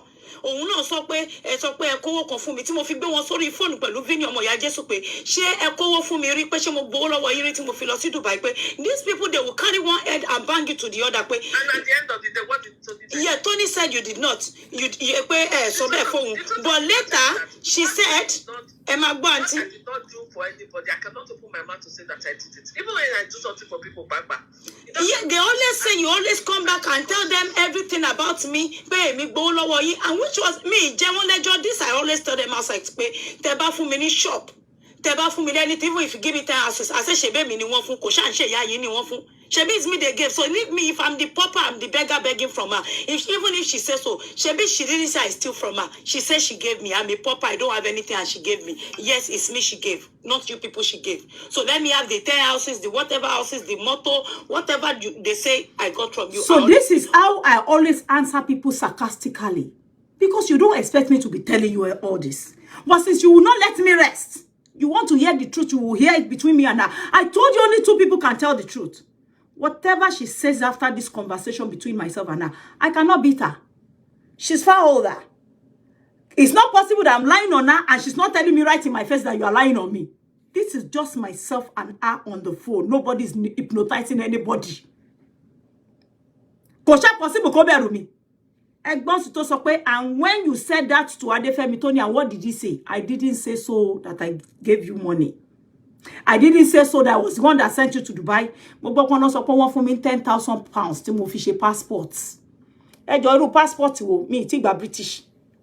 Ṣé Nigerian passport on ṣe lu yìí ní 200 pounds. Èmi àtòṣà wo alájọ lọ níjọ́ náà lọ di only thing ton ṣe fún wa ni pé wọ́n fún wa ní orúkọ èyàn kan pé tá bá ti débẹ̀ ní tó lọ títí a lọ Nigerian house agba pali wa. Ṣé ẹ jọ̀ọ́ kò yé mi àbí kí ló ń jẹ́ passport ton ṣe 10,000 pounds. I heard a lot of things. And I expected her because she, every now and then, she put up updates on her Facebook profile. Mo expect pé láti jọ́ tí wọ́n ti ń pa irọ́ mọ́ mi tẹ́lẹ̀ mọ́ tòótọ́. At least come out once and say, I did not say anything to anybody in regards to this person. You people should leave her alone. And then all I hear is I'm waiting for her to talk. I will arrest her. I want to be arrested. I want to go to court if that's what you want. I've been pushed. I am not patient anymore with you. I didn't want to do this. You know the truth. Motifie mi, ṣé o, kojo toro, ṣé jo, mi ò gbà kọ́bọ̀ ní ọwọ́ yín rí. Fi rajà sí shop mi rí. Mi ò gbà kọ́bọ̀. Ó tó lè máa ń fún mi lówó lẹ́kọ̀ọ̀kan pa, Abike gba mo fẹ́ fún ẹ ní 500. Ó lè jẹ́ mo kò wà ní London, ma sọ pé the show you did today very good though. I even wanted to send you something. I sent you 300 pounds so. Ima commercial ma gbo oríṣiríṣi wọ́n fún 10,000 wọ́n fún 10,000 yẹn ti ekere mo gbọ́ títí mo gbọ́ pọ́n ti fẹ́ fún mi tó 1 million pounds ó lè ra lé fún mi ní London ó ní lé tí mo wà yon lẹ́yìn lè ra àbí ẹ rí pé mo ní sùúrù ni ẹ ti gbọ́ nǹkan kan ẹ ní sùúrù ẹ ní sùúrù Okay, but when these people now get on my nerves a lot, that Eileen especially. Ẹ rò pé kò ń dùn mí àbí ẹ rò pé mi ò rí pé ẹ ń sọ̀rọ̀ ẹ ń purọ́ mọ́ mi mo choose láti má sọ̀rọ̀ ni. Ẹ̀yin lẹ bá mi ṣe ilé mi, ẹ bá mi ṣe gbogbo nǹkan, you furnish my house. Eileen said this. I don't think if you know she said it, can you crop that? Auntie ṣé ẹ kí n gbọ́ ni? Eileen said this. Crop that part. I know you watch you. Never crop that part. Eileen yẹn gangan ló máa bẹ̀rẹ̀, and then olóṣì tó yọ̀ ṣe tútù, and these are the things that are just depressing me. That is it that I'm not even trying, or me kì í fi owó mi ṣe nǹkan, àbí mi ò ní life ni, àbí is this how wretched I have now been in my entire life? Everything, but I refuse to let all this thing affect me much. It's not that it's not affecting me, it's affecting me. Let me tell you, it's depressing me. It's depressing me. And when I'm depressed like that, I know myself that this time I am depressed. I pull off.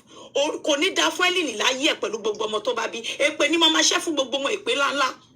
So all the things they are saying about me, except that it is true. And everything they say, they will say it is. Look at the landlady call me in the morning. Just about exact time till landlady pay me. Put it there. Abike, ìyá o. Did you hear? Àárọ̀ ọjọ́ yẹn ìyá yẹn pè mí landlady inú ilé mi tí mo wà ilé tán ló rà fún mi landlady yìí ó pè mí mo wá pè bóyá pè mí mo ní aunty mo ní ẹ̀yin lẹ sọ pé after oṣù mẹ́fà tí bá move in wọ́n máa bá mi convert ilé yìí sí the owner pé mo máa lè rà directly pé ẹni yẹn ò ní yọ mí lẹ́nu jù fún paperwork ẹni pé tí màmá fi wá máa san rent mi ṣeré ẹni á jẹ́ pé mortgage mi ni màá kọ́ máa fi rent mi process mo ṣàrí pé tí má ti panti pé àǹtí why tí mi ò lè rí gbogbo paperwork ilé tẹ́ sọ pé ẹ fẹ́ help me wọ́n sọ fún mi rí pé àwọn fẹ́ ra lé fún mi o èmi ò ń parọ́ mọ́yàn ó ní pé òun fẹ́ help mi tó jẹ́ pé tí má fi gba mortgage yẹn mi ò ní láti san 40% or 30% tó máa huge yẹn pé ẹni yẹn á break it down bá ṣe dórí ọ̀rọ̀ mo fẹ́ bẹ̀ wálé ni o mi ò fẹ́ kó kúrò former house mi rí tí má gbọ́ tí wèrè mi sọ pé Àbíkẹ́ owó àtọ̀ sọ pé ò nílé ẹ fún mi fídíò bí tèmi Àbíkẹ́ ti bọ́ta wá rí pé ẹ jọ̀ọ́ o mo wà homeless mi ò nílé nínú ìlú London you just open your mouth and spill rubbish mo wá pé obìnrin yìí pé àǹtí kí ló dé tẹ̀ ń block mi láti bá landlady tó ní ilé sọ̀rọ̀ it's going to 4 months pé kí ni nǹkan tó ń ṣẹlẹ̀ gangan ìjọ tí mo pe obìnrin yìí báyìí bí n ṣe pé kò pẹ́ bẹ́ẹ̀ ni ọmọ tá à ń pè ń gbé pósí yẹn ṣe update òun mo sọ fún mẹ́pà àǹtí ó ṣe jẹ́ pé gbogbo nǹkan tí bá ti bá yín sọ next thing nǹkan yẹn á dé ta body language tó bá ti ń dá mi lóhùn ní kẹ́yìn máa rò and I don't hide my feelings I call I tell her how I feel auntie I know you are the one behind all this thing the fact pé mo dákẹ́ èyí tó bá lè bá sọ̀rọ̀ tó tọ̀rọ̀ tèmi ń bá sọ nínú gbogbo yín torí ìjẹkújẹ tẹ́ máa jẹ mo fẹ́ rí I told her the pure truth pé ọ̀rọ̀ ìyá lẹ́yìn ọ̀rọ̀ sì pọ̀ ọ̀rọ̀ wa lẹ́gàn but nǹkan tó pa ẹ̀yin tẹ́ ń tútùkútù yìí nìkan ni mo kàn fẹ́ clear tí court letter yẹn fi arrive so that I will bring proof of the things that she's done to me as a person. I didn't do her evil. My money is with her. Almost 1 million mi ló wà lọ́wọ́ wọn. Mo ti ń sọ dáadáa ẹ̀ tún gbọ́n bí. Mo ṣe aṣọ fún wọn rẹpẹtẹ. Mi ò mọ nǹkan tó fẹ́ faṣọ yẹn ṣe. I still have evidence of everything. And I told her she should go with my 1 million. I don't need the money. I was the one that blocked her. It wasn't her that blocked me. I can't block if she's my sole benefactor. I should not block her.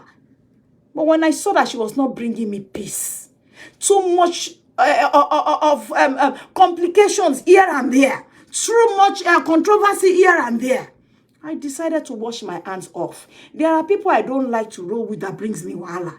This woman is the kind of person that she will push you to war and she will sponsor the war on the other side. I swear to God. That is what I discovered about her. Hence, I decided to pull off. Okay? Èmi mi ò gbé. Mo ní sùúrù àbí mi ò ní sùúrù. Ẹ̀yin mi àbí ẹ̀yin mi. Abba. Yes, gbogbo Noselin tí mo sọ yìí was there, no. I don't have anything. It was when the fight was hot. When Noselin used to call on Beposi pé àló ń gbowó kíníkan ìbínú ẹ̀ lèmi náà gbé lọ bá o. I don't have anything against Noselin. So whoever listening to this, I have decided to let everybody go because they don't even know what is happening. They don't know. Most of them don't know what is happening.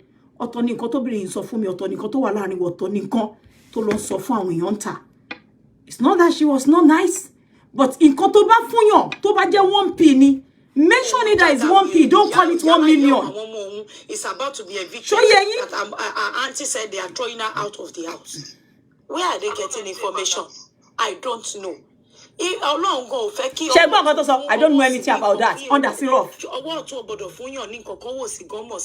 The little tower kekere ino ni and we cannot say it out to anybody.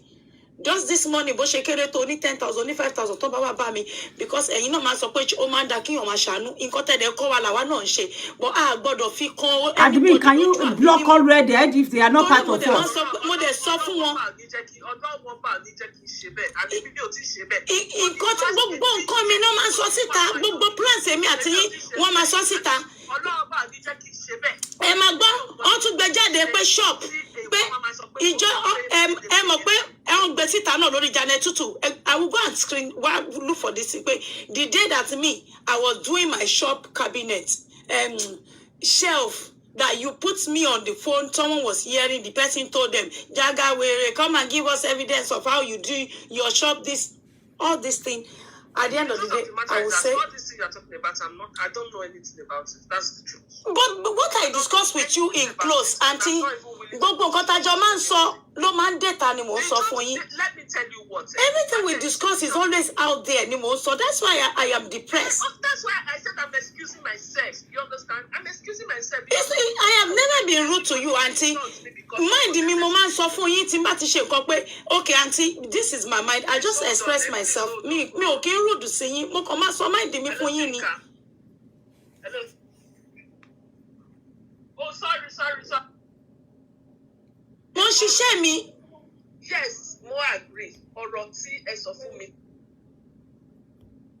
Wow. I have many workers that is in my employment that I pay every month.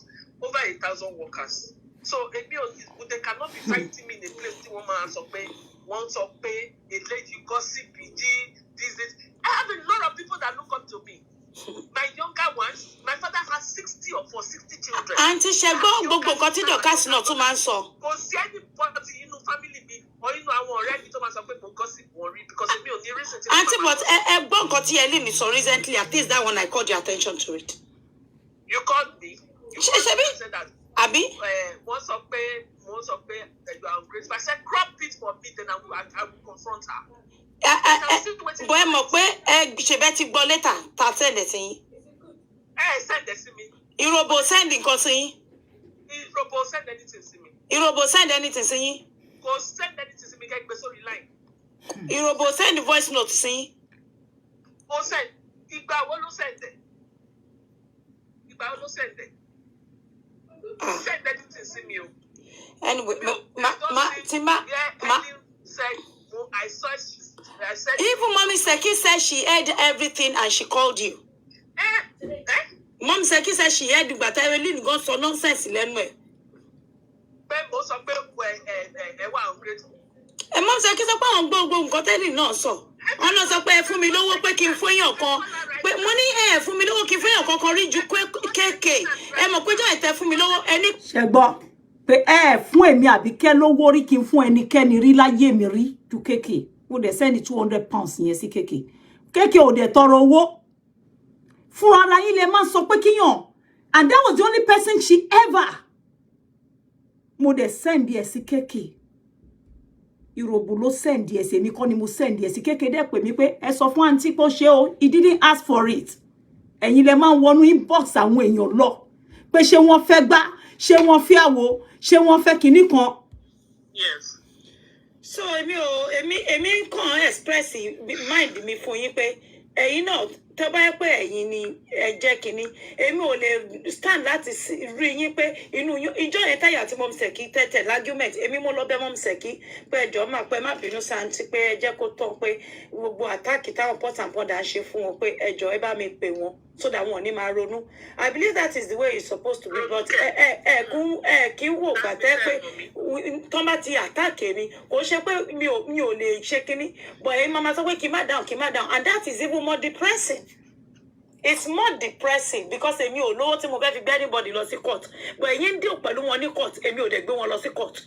At the end of the day mi ò lè lọ sí court mi ò lè sọ̀rọ̀ ẹnu mi wọ́n máa parọ́ mọ́ mi oríṣiríṣi rọ́lọ́ máa parọ́ mọ́ mi ní ojoojúmọ́ fẹ́ jẹ́wẹ́ ó ṣe kinní kan ó gbowó ó gbé lágbájá ó náwó ẹ̀jẹ̀ ó gbowó tàmẹ́ all kind of things but mo kàn máa ń wò pé well I'm not bothered as long as I know you don't talk to them but when some idiots now come out to be bringing out proof that you talk to them then it becomes scary. Ọlọ́mọ ẹ̀ kórìí mi gbàbọ̀dé mo láwọn ọmọ kéékèèké. Èmi ò sọ fún ìjọ kan pé mi ò bá Helen sọ̀rọ̀. Àǹtí ẹ mọ̀ pé ìgbà tí mo sọ pé ṣe máa ń gbàgbé pósí náà sọ̀rọ̀ ẹ sọ pé ẹ kì í gbàgbé pósí sọ̀rọ̀ rí. Èmi ò bá gbé pósí sọ̀rọ̀.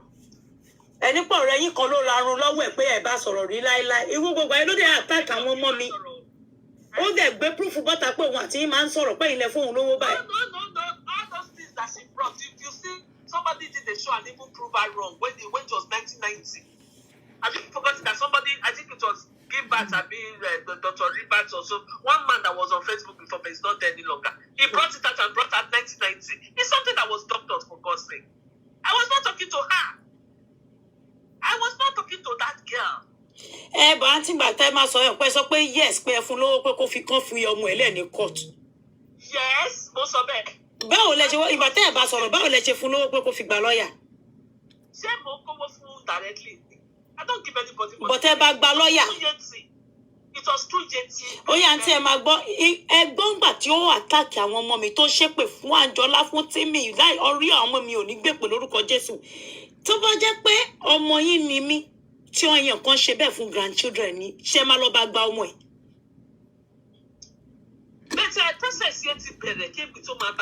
Ṣé ẹ̀yin lè béèrè nǹkan tẹ́mi béèrè lọ́wọ́ ìyá yìí kẹ́ bá sọ tòótọ́ ẹ̀yin tó kù. Ìgbà tí ẹ wá sínú team tẹ wá pè mí àǹtí ẹ máa gbọ́. When she left my team Auntie, when she left my team, she process yẹn ti bẹ̀rẹ̀. Even before she went to, what is it called, Stratford, Kò pẹ́ tó wá sí Stratford ní Jàǹṣẹ̀lẹ̀ ní òwá mọ́. Mọ̀ pé gbogbo time èmi dẹ̀ máa sọ pé bá sọ̀rọ̀ nípò rẹ̀ yín ló bá ara run. Until tó wá bọ́ta tó wá dẹ̀ sọ fún mi rí, Auntie. Ṣó possible Kẹ́mi àti yín jọ wà. Ẹ rí ọmọ yìí tó ṣe attack mi. Ṣé ní gbogbo ìtí Dorcas ń ṣe yóò wà minimal. When that girl used to do her own, di ọlá mi ò rò pé mo dá lóhùn in the same size rí. Kó tó di pé wọ́n tún máa gbé mi mọ́ra. I have my reason when I say I just want to be on the fence on my own. No more friends or Facebook. Mo ya bọ́ta gbé àwọn ọmọ mi agbóríṣiríṣi. Ó ṣe títí ó pe immigration wọ́n ṣe oríṣiríṣi sí former house mi. Mi torí ẹ̀ sọ pé mo fẹ́ kúrò ńbẹ̀. Auntie ló sọ pé òun kí n wá kúrò. Ó ṣe wá di pé gbogbo nǹkan tó ń sọ yìí ẹ̀ ń kọ̀ọ̀kan. Táwọn people yẹn bá ṣe nǹkan ẹ̀ celebrate wọn bọ̀. Lè sọ pé gbogbo nǹkan tẹ́ ń sọ má Abike. I didn't send you to her. You have never for one day stopped Dorcas from attacking people that you don't talk to anymore. Sherry, gbogbo nǹkan tó ń sọ. Ó dé hell yín lójoojúmọ́ pé tó bá wá fún ìyá òun, dẹ̀ mọ̀ pé mi ò ní wá fún yín lóní bíbú. I will never abuse you ever. I will never ever abuse you. But I will not stop telling the truth because you know the truth. You think I will abuse you? I won't abuse you. I don't have such spirit and such energy. Ṣé bíbí la wà? Ta gbọ́ gbogbo bí gbé pósí ọ̀hún ṣe bú yín gidi ní 2018 drag yín so bad. After gbogbo nǹkan tẹ́ ṣe fún. That same girl ló ń bọ̀ ta ló sọ pé Abike ò mú ore. Mi ò mọ ore because mo ti oversan ore. Ẹ drag orúkọ mi. Ẹ bà orúkọ mi jẹ́. You were there, all these lies, the malign, it was going on. You never stopped them. You have never put up an update to say, ẹ yé sọ nǹkan tí mi ò fún ọmọ yìí.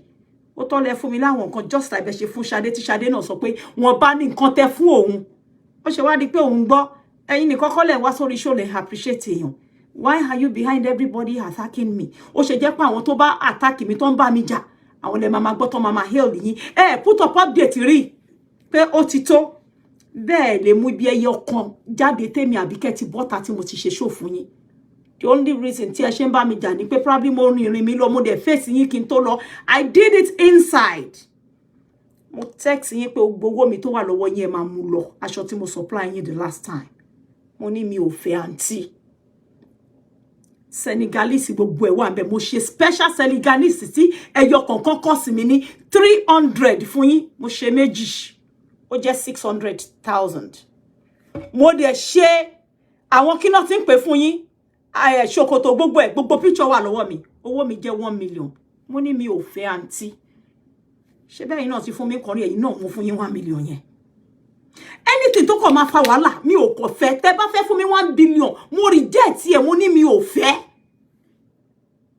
I just needed my peace as at the time I walked away because ẹ̀mí mi ti fẹ́ bọ́ sọ́wọ́ àwọn ìròbó.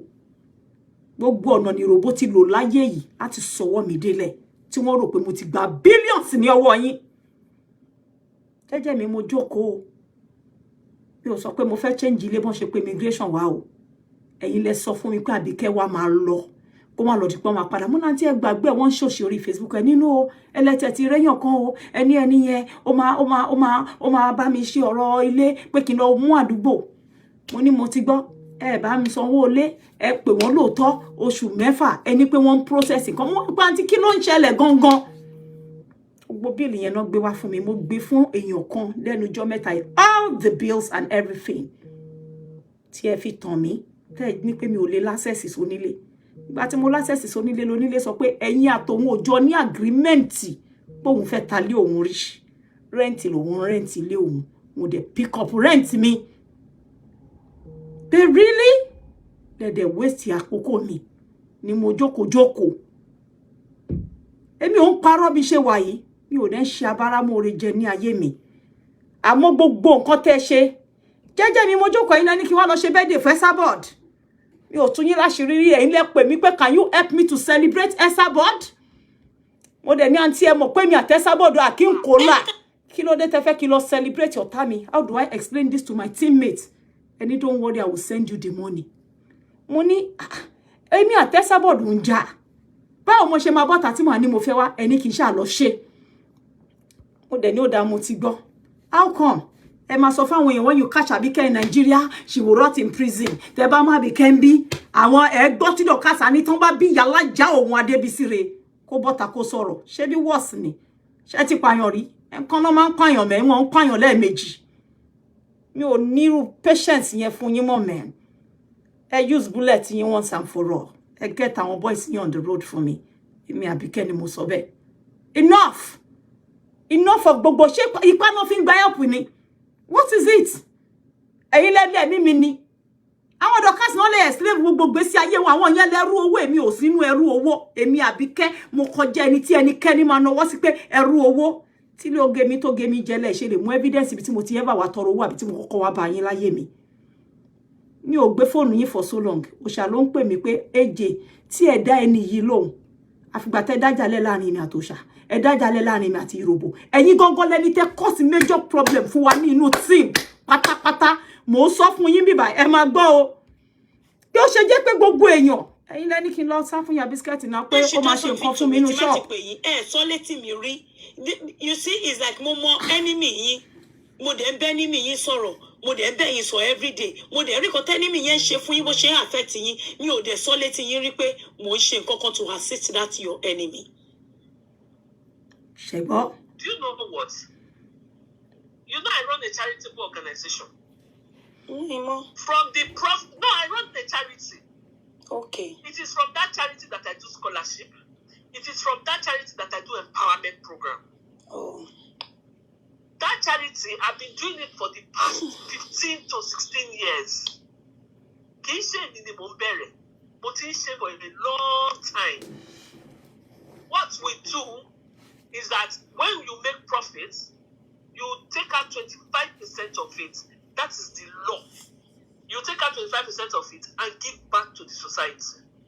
That's what they call corporate.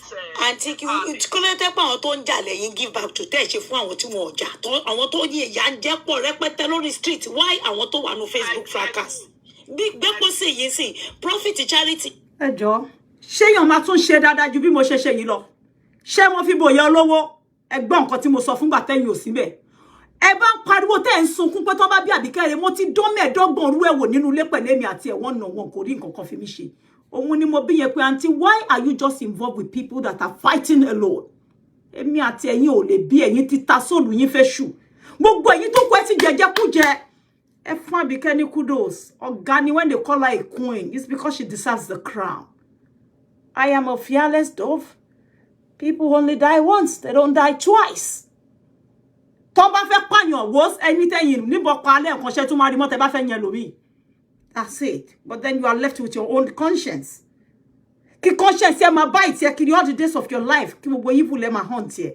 I told her when it was left between myself and her pé enough auntie.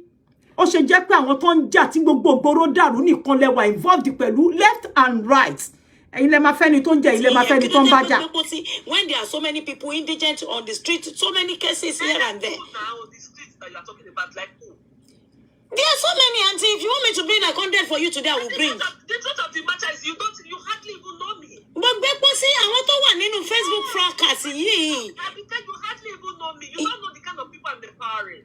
Oh. You hardly know me. Ṣé àwọn èèyàn tó ṣe tó ń jà lẹ empower auntie? Àwọn tó ń jà báwo? Tó ń jà lórí Facebook, ṣé àwọn lẹ fẹ́ empower? Ṣé àwọn tó wà on Facebook nìkan ni mo empower? Nǹkan tí mo sọ fún yín sínsìn náà nìyẹn àǹtí. Nǹkan tí mo ṣe béèrè lọ́wọ́ yín pé why tó ṣe ní ṣe with everybody in this Facebook me Dorcas gbogbo àwọn tó tẹ̀ wá tún wá wicked jù ẹ mọ̀ pé jọ́ sí ẹ̀yin lẹ́ni pé kí wá lọ ṣe bẹ́ẹ̀ dé fẹ́ sábọ̀dù pé máa fún mi lówó gbogbo ẹ̀ náà àwọn máa yé àtàkì mi ẹ máa ṣé mo kẹ́ mi ò sọ́ sí. ṣẹgbọ́ àbí ẹ̀gbọ́ ìjọ sí tí mo pariwo tẹ́sábọ̀dù sọ pé wá bá òun lóòótọ́ mi ò believe ní ayé yìí because mo ń bi wọ́n pé why tí ẹ fẹ́ kí n lọ celebrate Esabod tèmi àti ẹjọ́ ń jà aunty ẹni kémi ṣá wá lọ celebrate Esabod mo ní but Alhaji ti parí jẹ́ yín sọ pé torí pé fẹ́ mi date peace mo ní ìyẹn ò ń ṣe peace mọ́ kí lẹ fẹ́ kí n lọ celebrate ẹ̀ fún bá ṣe dé látẹ̀kọ́. This time she never told me that she has ever spoken to Pause and Ponder. Ó shock mi jọ́ tí mo gbọ́ pé Pause and Ponder ṣe show ó ní òun aola gbogbo àwọn yewe mo fẹ́ tọ̀ sí ara mo ti ń bi ìyá yìí ti pẹ́ pé do you talk to them? She said never ever. until I was able to confront her like this. And this was the last time I spoke to her. And reason for the recording is because I know there's been so much lies, which were the things I was asking her. So I decided to put in my phone anything. Láti join pé I know pé ìjọ kan wà tí èèyàn máa need òótọ́ yìí. You will never find me play anything before this ever about her. But it was the last day I spoke to her ever, and I have made up my mind on this day. That will be my last conversation with her. Because she has put me through so much agony, so much stress, so much depression that I could not even handle. Okay? How can somebody call herself your auntie? And she's killing you on one side and using style to save you on the other hand. What have I done to you? Why are you sponsoring virtually everybody in the war against me? Why are you with them? Okay, you can't call yourself my person and you are pitching your tent with all my enemies. This was as at the time Facebook ulegidi ti ogbono boy. I don't think I will have enough time to cover Bukini, but I want you to know that this is a one-off conversation. For her to have been on the phone with me on this day for over 2 hours. Kelly mokwe mama mi ò ráyè ẹjọ́ tó tó yẹn. I have never stopped her from helping anybody. I don't even know anything about herself and Oshari. So how did we get to where we are? To ye pe eleya sọ pé wọ́n fún ẹ ní shop, wọ́n fún ẹ lówó, to wọ́n sọ pé wọ́n fún ẹ 100,000, ẹlòmí sọ pé wọ́n fún ẹ 10,000 owó passport mo lé mi. Ó tọ́ ló máa ń fáwọn èèyàn kan, and I was not the only one. Now I understand Sade's agony and cry that day. Why Sade came out crying. I could not even come out that early. At least it was immediately she tried it with Sade. Sade came out. Did you see her go after Sade? Instead, she called on the show that same day. But why is it me? Because she has surrounded virtually everybody around me with money. She will go into their inbox to offer them the money. Emiko, if become one sit them about him on one way, and you know, le loba land gbogbo wọn nínú inbox. Àwọn ọmọ ìpadà wá sọ fún mi now. Wọ́n sọ fún mi. Tita ẹ mọ̀ pé torí ẹ ibi te Sábọ̀dù ti bẹ̀rẹ̀ nìyẹn. Ó ní mo fẹ́ fòun ṣògùn owó. Ngba birthday. Mi ò sọ síta now aunty.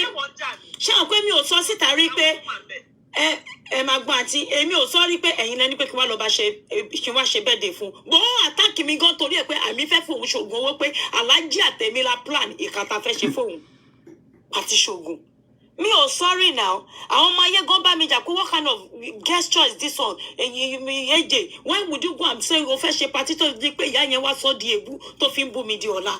Because I was thinking that it was a way of reconciling you people. But when you people said no, send me a percent back on it. When you people said that no, I forgot about it. I was thinking that when you people record.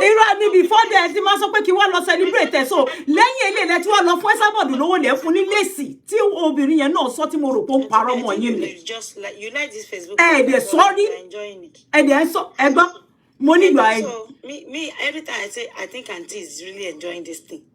Maybe it's a form of entertainment for some people. They don't want it to end. Sheba, money, I think you are really enjoying the Facebook fracas. That's why you are sponsoring it. That's why I told her to her face. Me lonu eyin te ngba owo lele so toto. E ma tori ijekuje. Eyin ò lè sọ̀rọ̀ nǹkan tí mo sọ ye ẹ lè bí. Ẹ lè mojú ajé kò ní sọ ẹ lè sọ toto. Nǹkan te nje ò lè jẹ́ kẹ́ sọ toto. Ru ètè mi Àbíkẹ́ sọ yìí. Ẹ gbádé fún mi. Ẹ sọ pé ọmọ ni ẹ lóòótọ́. Ó ní sùúrù.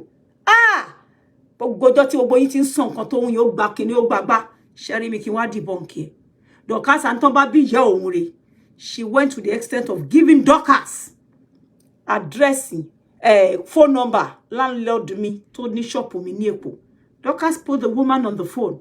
Did you see auntie come out and say, well, I did not send so person to go and call your landlady. She was enjoying virtually everything as she instructed Dorcas to do.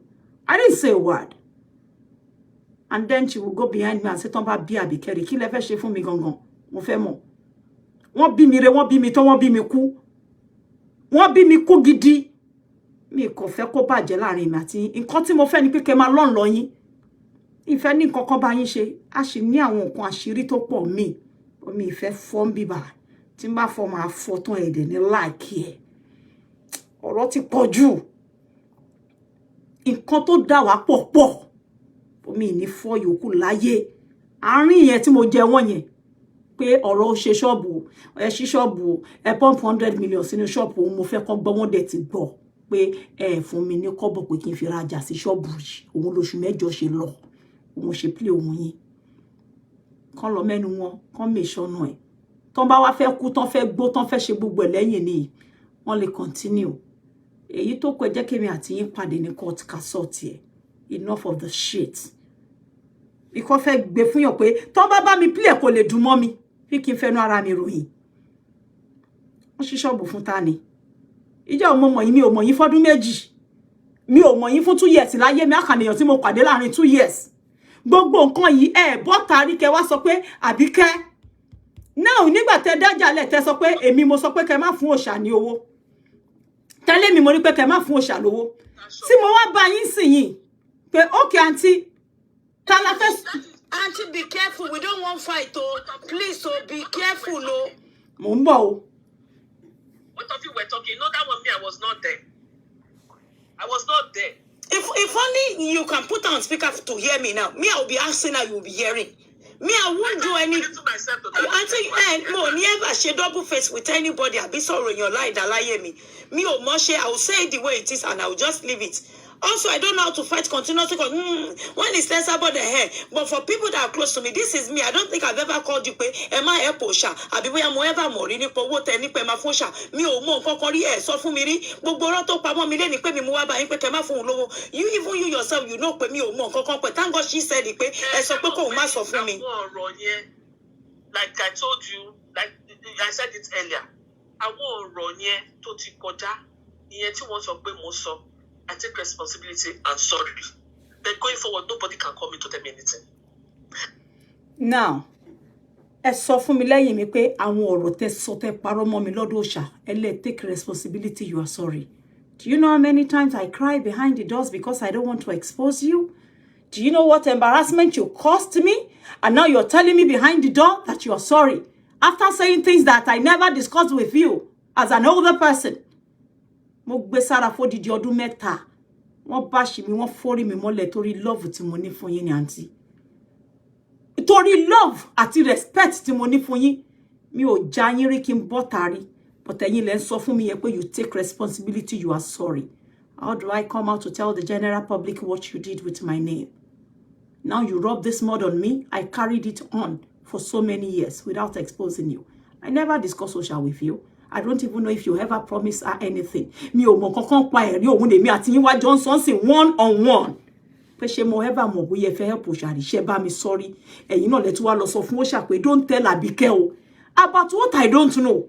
And she never told me truly. Ẹ̀yin lẹ tún wá lọ sọ fún bóyá sọ pé ẹ̀yin lẹ ní kó má discuss ẹ̀. Jẹ́jẹ́ ni mo jókòó ẹ̀yin lẹ sọ pé kí n lọ gba gbogbo báàgì tẹ́ kó fún òṣà mi ò mọ̀ nǹkan tó ṣẹlẹ̀ láàrin yín lójijì tẹ́ fi wá bá mi ò mọ̀ pé ti jà ni.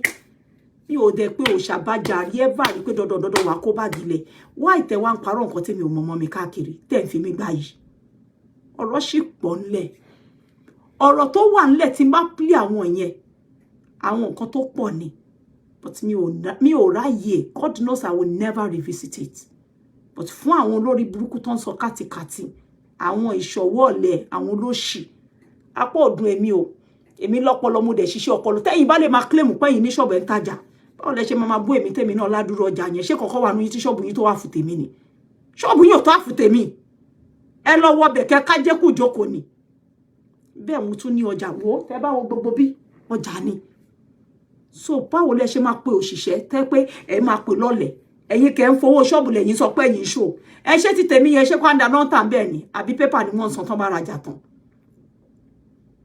I feel so bad. I would have loved to go on and on and on and on.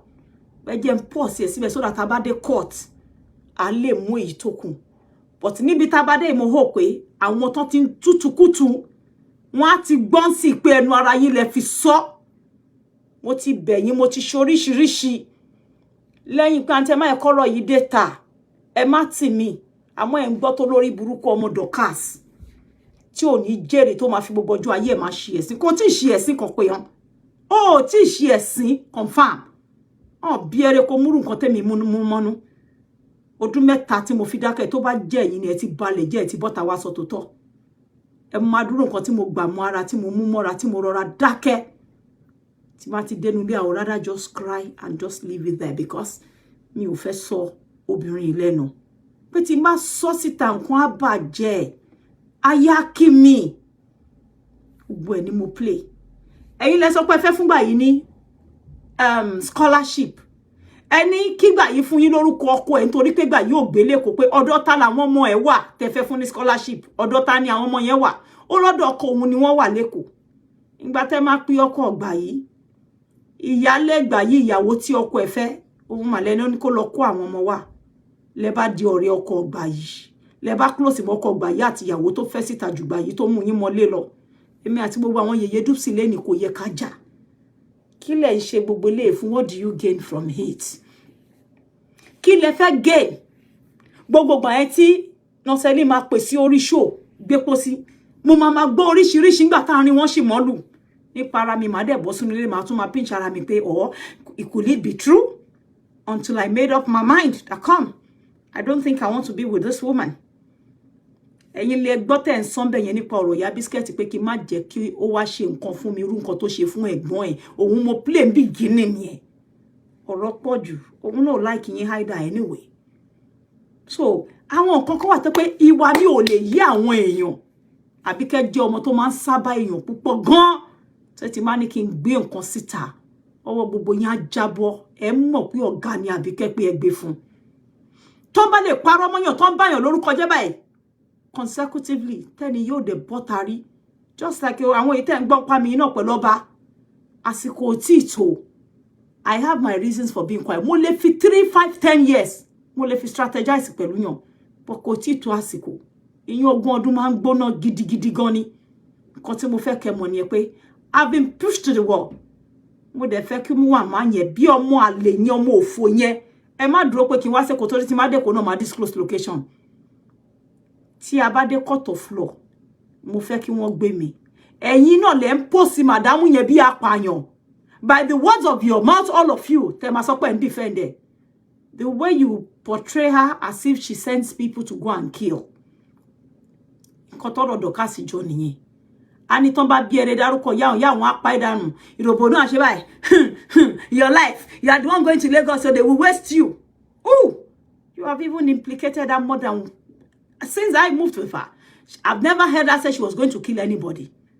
I have never heard her say she was going to do something, unjust. If you do something wrong, yes, she will get a police. She will have it reported and she will do the needful legally. I don't know how it. Irú àwọn kan yẹn o, èmi ò mọ̀ bó ṣe ń parọ́ mọ́ yẹn. Yín lẹ máa ń ràràbù lẹ máa ń parọ́ mọ́ yàn. Àmọ́ tí bá ní play nǹkan tó wà ńlẹ̀ tán, ó máa kun ẹ̀yin kan tó jẹ́ pé ọwọ́ yín á jábọ́ ẹ̀ fọ́. I pray to God I will never get there with her. Only this one that has got to do with the shenanigans you all spill. Nìkan ni mo ní sọ fún yín, ẹ jẹ́ má parọ́ fún yín. Ẹ wojọ́ tí mo ti wà ń lu yìí. Lágbájá fún ẹ ń ṣọ́ọ̀bù èlò náà gba ṣọ́ọ̀bù òun gangan. Èyí ò kí ń fún ẹni tí ò bá sọ pé ebi ń pa òun lóúnjẹ tipátipá. Tó bá fún lóúnjẹ tó bá jùnú wọ́n náà gbà ká mú bẹ́ẹ̀ because kò sọ fún ẹ pé ebi ń pa òun. Mi ò béèrè fún ṣọ́ọ̀bù yẹn. Ẹ lè rí nǹkan ẹyọ kan bí tí mo ti sọ pé ẹ jọ dandan ẹ fún mi. But mo gba gbogbo ẹ bẹ́ẹ̀ mo rọra mú mọ́ra. Àwọn ibì kan wà níbi tí má play fún yẹn ẹ fọ́ pé àǹtí. Ẹ̀yin lẹ́ni pé kí lọ máa kọ síta pé we are opening the second shop. Gbogbo ẹ̀ náà ló wà bíbà. I dance to your tune every time. Whatever you ask me to go and do ni ma loko. Ẹ̀yin lẹ́ni pé je go and write it there that we are buying house. Ẹ̀yin lẹ́ni je go and write it there is yeah, if you want me to play ma play òun náà sìn. Tẹ́ bá tì mí ṣe nǹkan tán. Ẹ wá lọ sẹ́yìn, ẹ tún lọ bá wọn.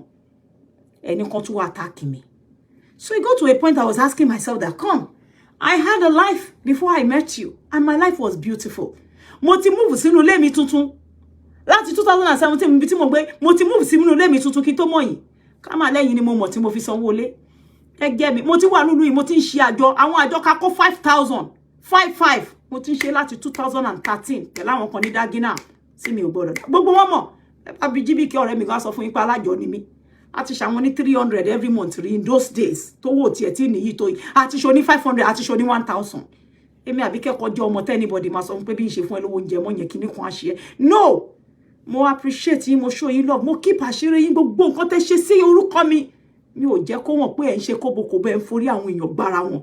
ẹ̀yin lẹ gbé shop Yetunde fún mi. You gave me all Yetunde's shop painted in purple. You told me everything you are giving her. I don't know how to lie on people. Tẹ́ bá fẹ́ lómi mà ní bóyá fẹ́ lómi, but Yetunde ẹ̀yin lẹ gbé fún mi. They want in design shop Yetunde pé ẹ ti bá ṣe cabinet, and Yetunde was in the shop there the day. She sent you a video and you gave everything to me. Ẹ̀yin lẹ gbé fún mi. Mi mọ nǹkan tẹ́ gbé fún mi fún. Ìbáṣepọ̀ rí mi ti pé kí n turo pé bó ṣe ń ṣe shop tèmi náà máa sọ pé kán lọ máa gbé fáwọn ẹlòmíì. But thank God, did I release it till tomorrow? Of course I did not, because I'm sure if I had released it, she would have known. But ojo ọmọdé sí mi. Èmi ò àgbàlagbà ni mi ò lè ṣòro bí èwe bí ẹ̀yin. Ìgbà ọ̀rọ̀ fún mi beauty world. Ẹ̀yin lẹ sọ pé kí n lọ bá yín orúkọ ìyá Sọjí, ìyá tó bí Sọjí, ọkọ tí fún mi beauty world. Mo ní kí ni mo ṣe fẹ́ wá orúkọ ìyá ẹni ẹlẹ́ni. Ẹni pé ẹ fẹ́ help ìyàwó ẹ̀ kẹ́ bá gba ọkọ ẹ̀ padà. Mo ní kí lẹ wá nídìí orúkọ ìyá bọ̀dá yẹn fún. Ẹ fẹ́ ní ẹlẹ́ni náà tèmi ò mọ bó ṣe ń orúkọ ìyá èèyàn lọ.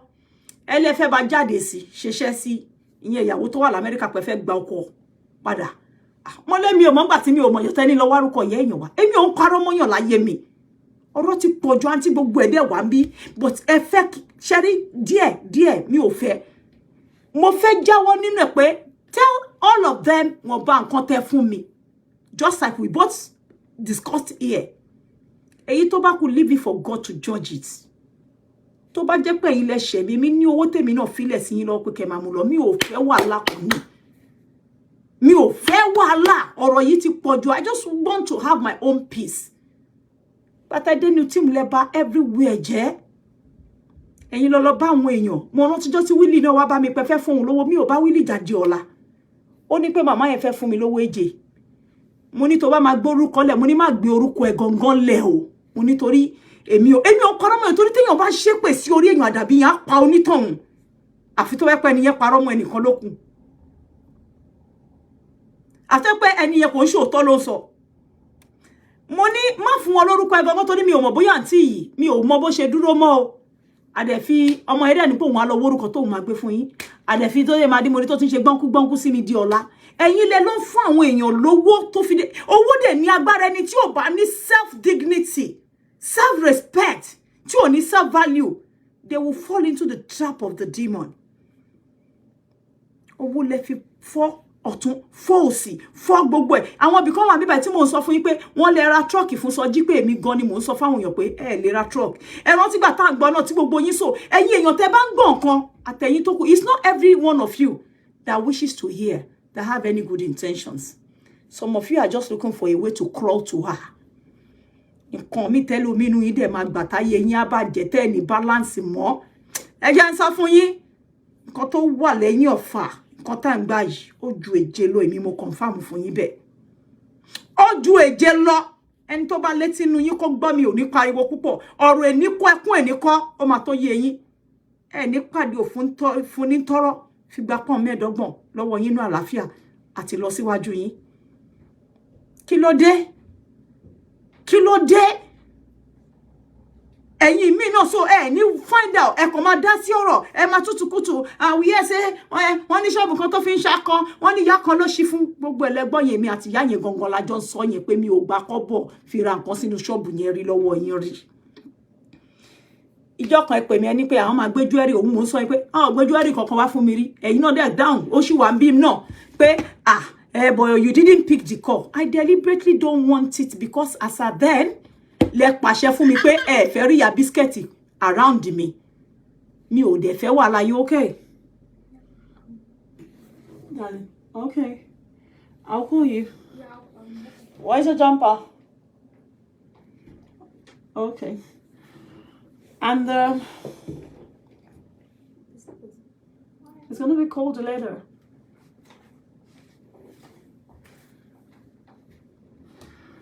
That's my daughter. She's going out. Ó ṣe dé láti school ni. You don't know hit up pẹ̀lú àwọn ọ̀rẹ́. I'm 18. So now, mo wá sọ fún yín pé lè ìyá biscuit. Mo ní ẹ ní sùúrù. Ìyá biscuit àti robo náà jọ mú nǹkan lẹ̀. Gbogbo ẹ̀ ṣì wà lórí phone mi. And I'm quiet. I'm quiet because I am an elderly person. I'm not talking about age now.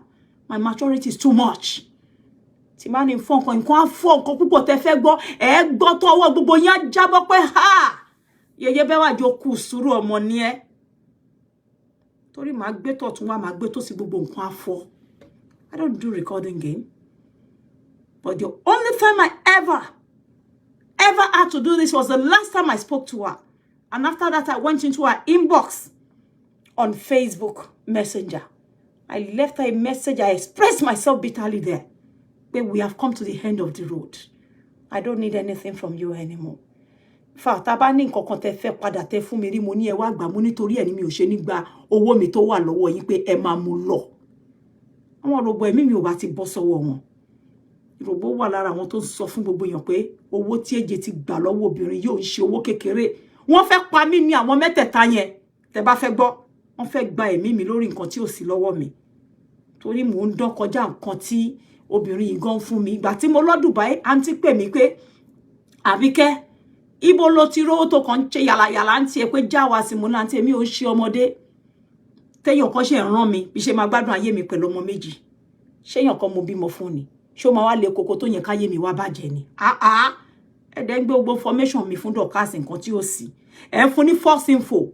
Ìjọ ń bá ready ń bá ṣì gbèsè ayé ẹ̀ fún bí a lọ pokùnso. Látẹnu yín náà nẹnu mi kọ́. Mi ò tí ráyè olórí burúkú ọmọ yẹn. Ẹ̀sìn tó dojú kọ tó kó máa fèsì kó lọ máa jẹ́ lọ. Ẹ gbé jáde like 100 times. Ẹ sọ fún Jọ́tà Débísì ìyá ẹ̀ bá ripe láti handle mic pé mi Àbíkẹ́ fún ní full attention. But right now, mi ò ráyè full attention pẹ̀lú ẹ̀. Ìjọ tí ìyá ẹ̀ bá ripe enough láti collect mic. Ẹni á collect pé mo ní ego collect.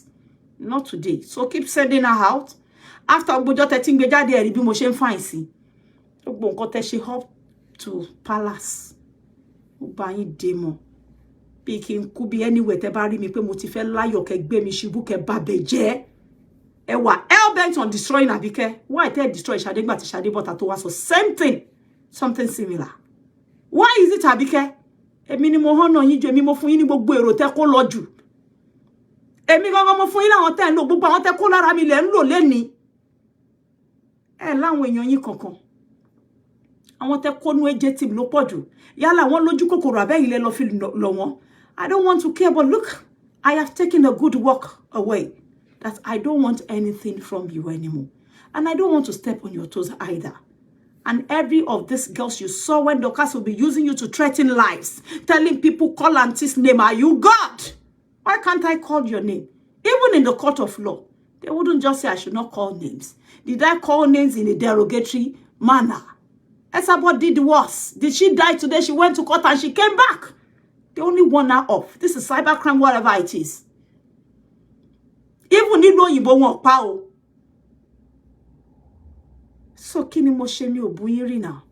Mi ò ṣe show fún yín rí náà. Mi ò rò pé mo ti bú yín lẹ́ni náà mo kò sọ tẹnu mi pé ẹ mọ gbogbo nǹkan tẹ́ hide pé ẹ̀yin lẹ ràn wá láwọn nǹkan kan. Tí n bá yín package mo kàn bá yín package. Ìgbà yí bọ́ta ń jọ ṣe sọ pé nǹkan lẹ ràn pé kó máa ṣe show. Òun lẹ sọ bẹ́ẹ̀ pé mo ní kó bọ́ta lọ ṣe show. I won't say more than this. Ẹ fún wọn lówó round. Ẹ jẹ́ kàn ṣe show bí 1 million fún mi. Cannot be as bad as nǹkan tán ti ṣe. But sọ pé jọ́ táwọn ìyá tó bí wọn biological mother wọn bá ripe enough pé mo ní kàn hand over mic. Then wọ́n collect. But with you, mi ò ní láti bọ́ta wá bú yín. Ẹnu mi ò gbà láti bú yín. This is just explanation nǹkan tó transpire láàrin mi àti yín. Ohun èmi náà wà ńbẹ̀ so tá bá máa dé court. Màá lè sọ fún wọn gbogbo nǹkan tẹ́ ṣe. With evidence, I will bring out more. Èyí tí mi ò ní gbé bọ́ta ń bí báyìí. Then bóyá ọ̀rọ̀ àṣesọ. Nǹkan mo kàn fẹ́ kẹ́ fi mí lẹ̀ ni. Stop waging war at me behind me. Stop telling people you will do this, you will do that. I don't care. You saw everything that Dorcas does to people. Ẹ̀yin lẹ sọ mi pàdé bí pé wá tọrọ 30,000 pounds lọ́wọ́ yín polówó àti Gaddafi fẹ́ ṣe movie. Pé kí má dá lóhùn. Pé ẹ lè gbé fóònù ẹ̀ láyé. Pé kí ló kàn yín àti fún Adébímpé àti Gaddafi tán wá tọrọ lọ́wọ́ yín. Èmi ò mọ̀ nǹkankan. Èmi ò bá yín rojú èèyàn. Nǹkan tẹ́ bá dé lé ilé fún àwọn èèyàn kí wá ń tèmi. Ṣé mi mo lówó yín ni? But why tell them pé mi mo ní pé kẹ́ má fún wọn lówó? Why? Why can't you just put up an update that leave this girl alone? She did not discuss anything with me or stop me from helping anybody. Any fear of God. I thought you were a Christian. Do the needful and free me. And tẹ́ bá rí anything tẹ́ fún mi tẹ́ fẹ́ gbà again. Write to me fún ara yín directly. Pé Àbíkẹ́ nǹkan yẹn rè mo fẹ́ fún yín padà. I am ready to give you back every time. ẹ kò write mi nínú inbox mi mọ̀ pé yes, it's from you. Mi ò fẹ́ wàhálà. I just want to go. You don't have to give me mine back. You can keep it. I don't just want anything to do with you because you are not a straightforward person. You are troublesome. All this war you are waging left and right in virtually all the teams that are fighting on Facebook. It's not necessary at all. I just need my freedom, madam. When the court letter is ready, I'm sure you still have my address. Let it come. I will appear. Thank you, everybody. I just have to go. God bless you, everyone. I'm going to see you guys later.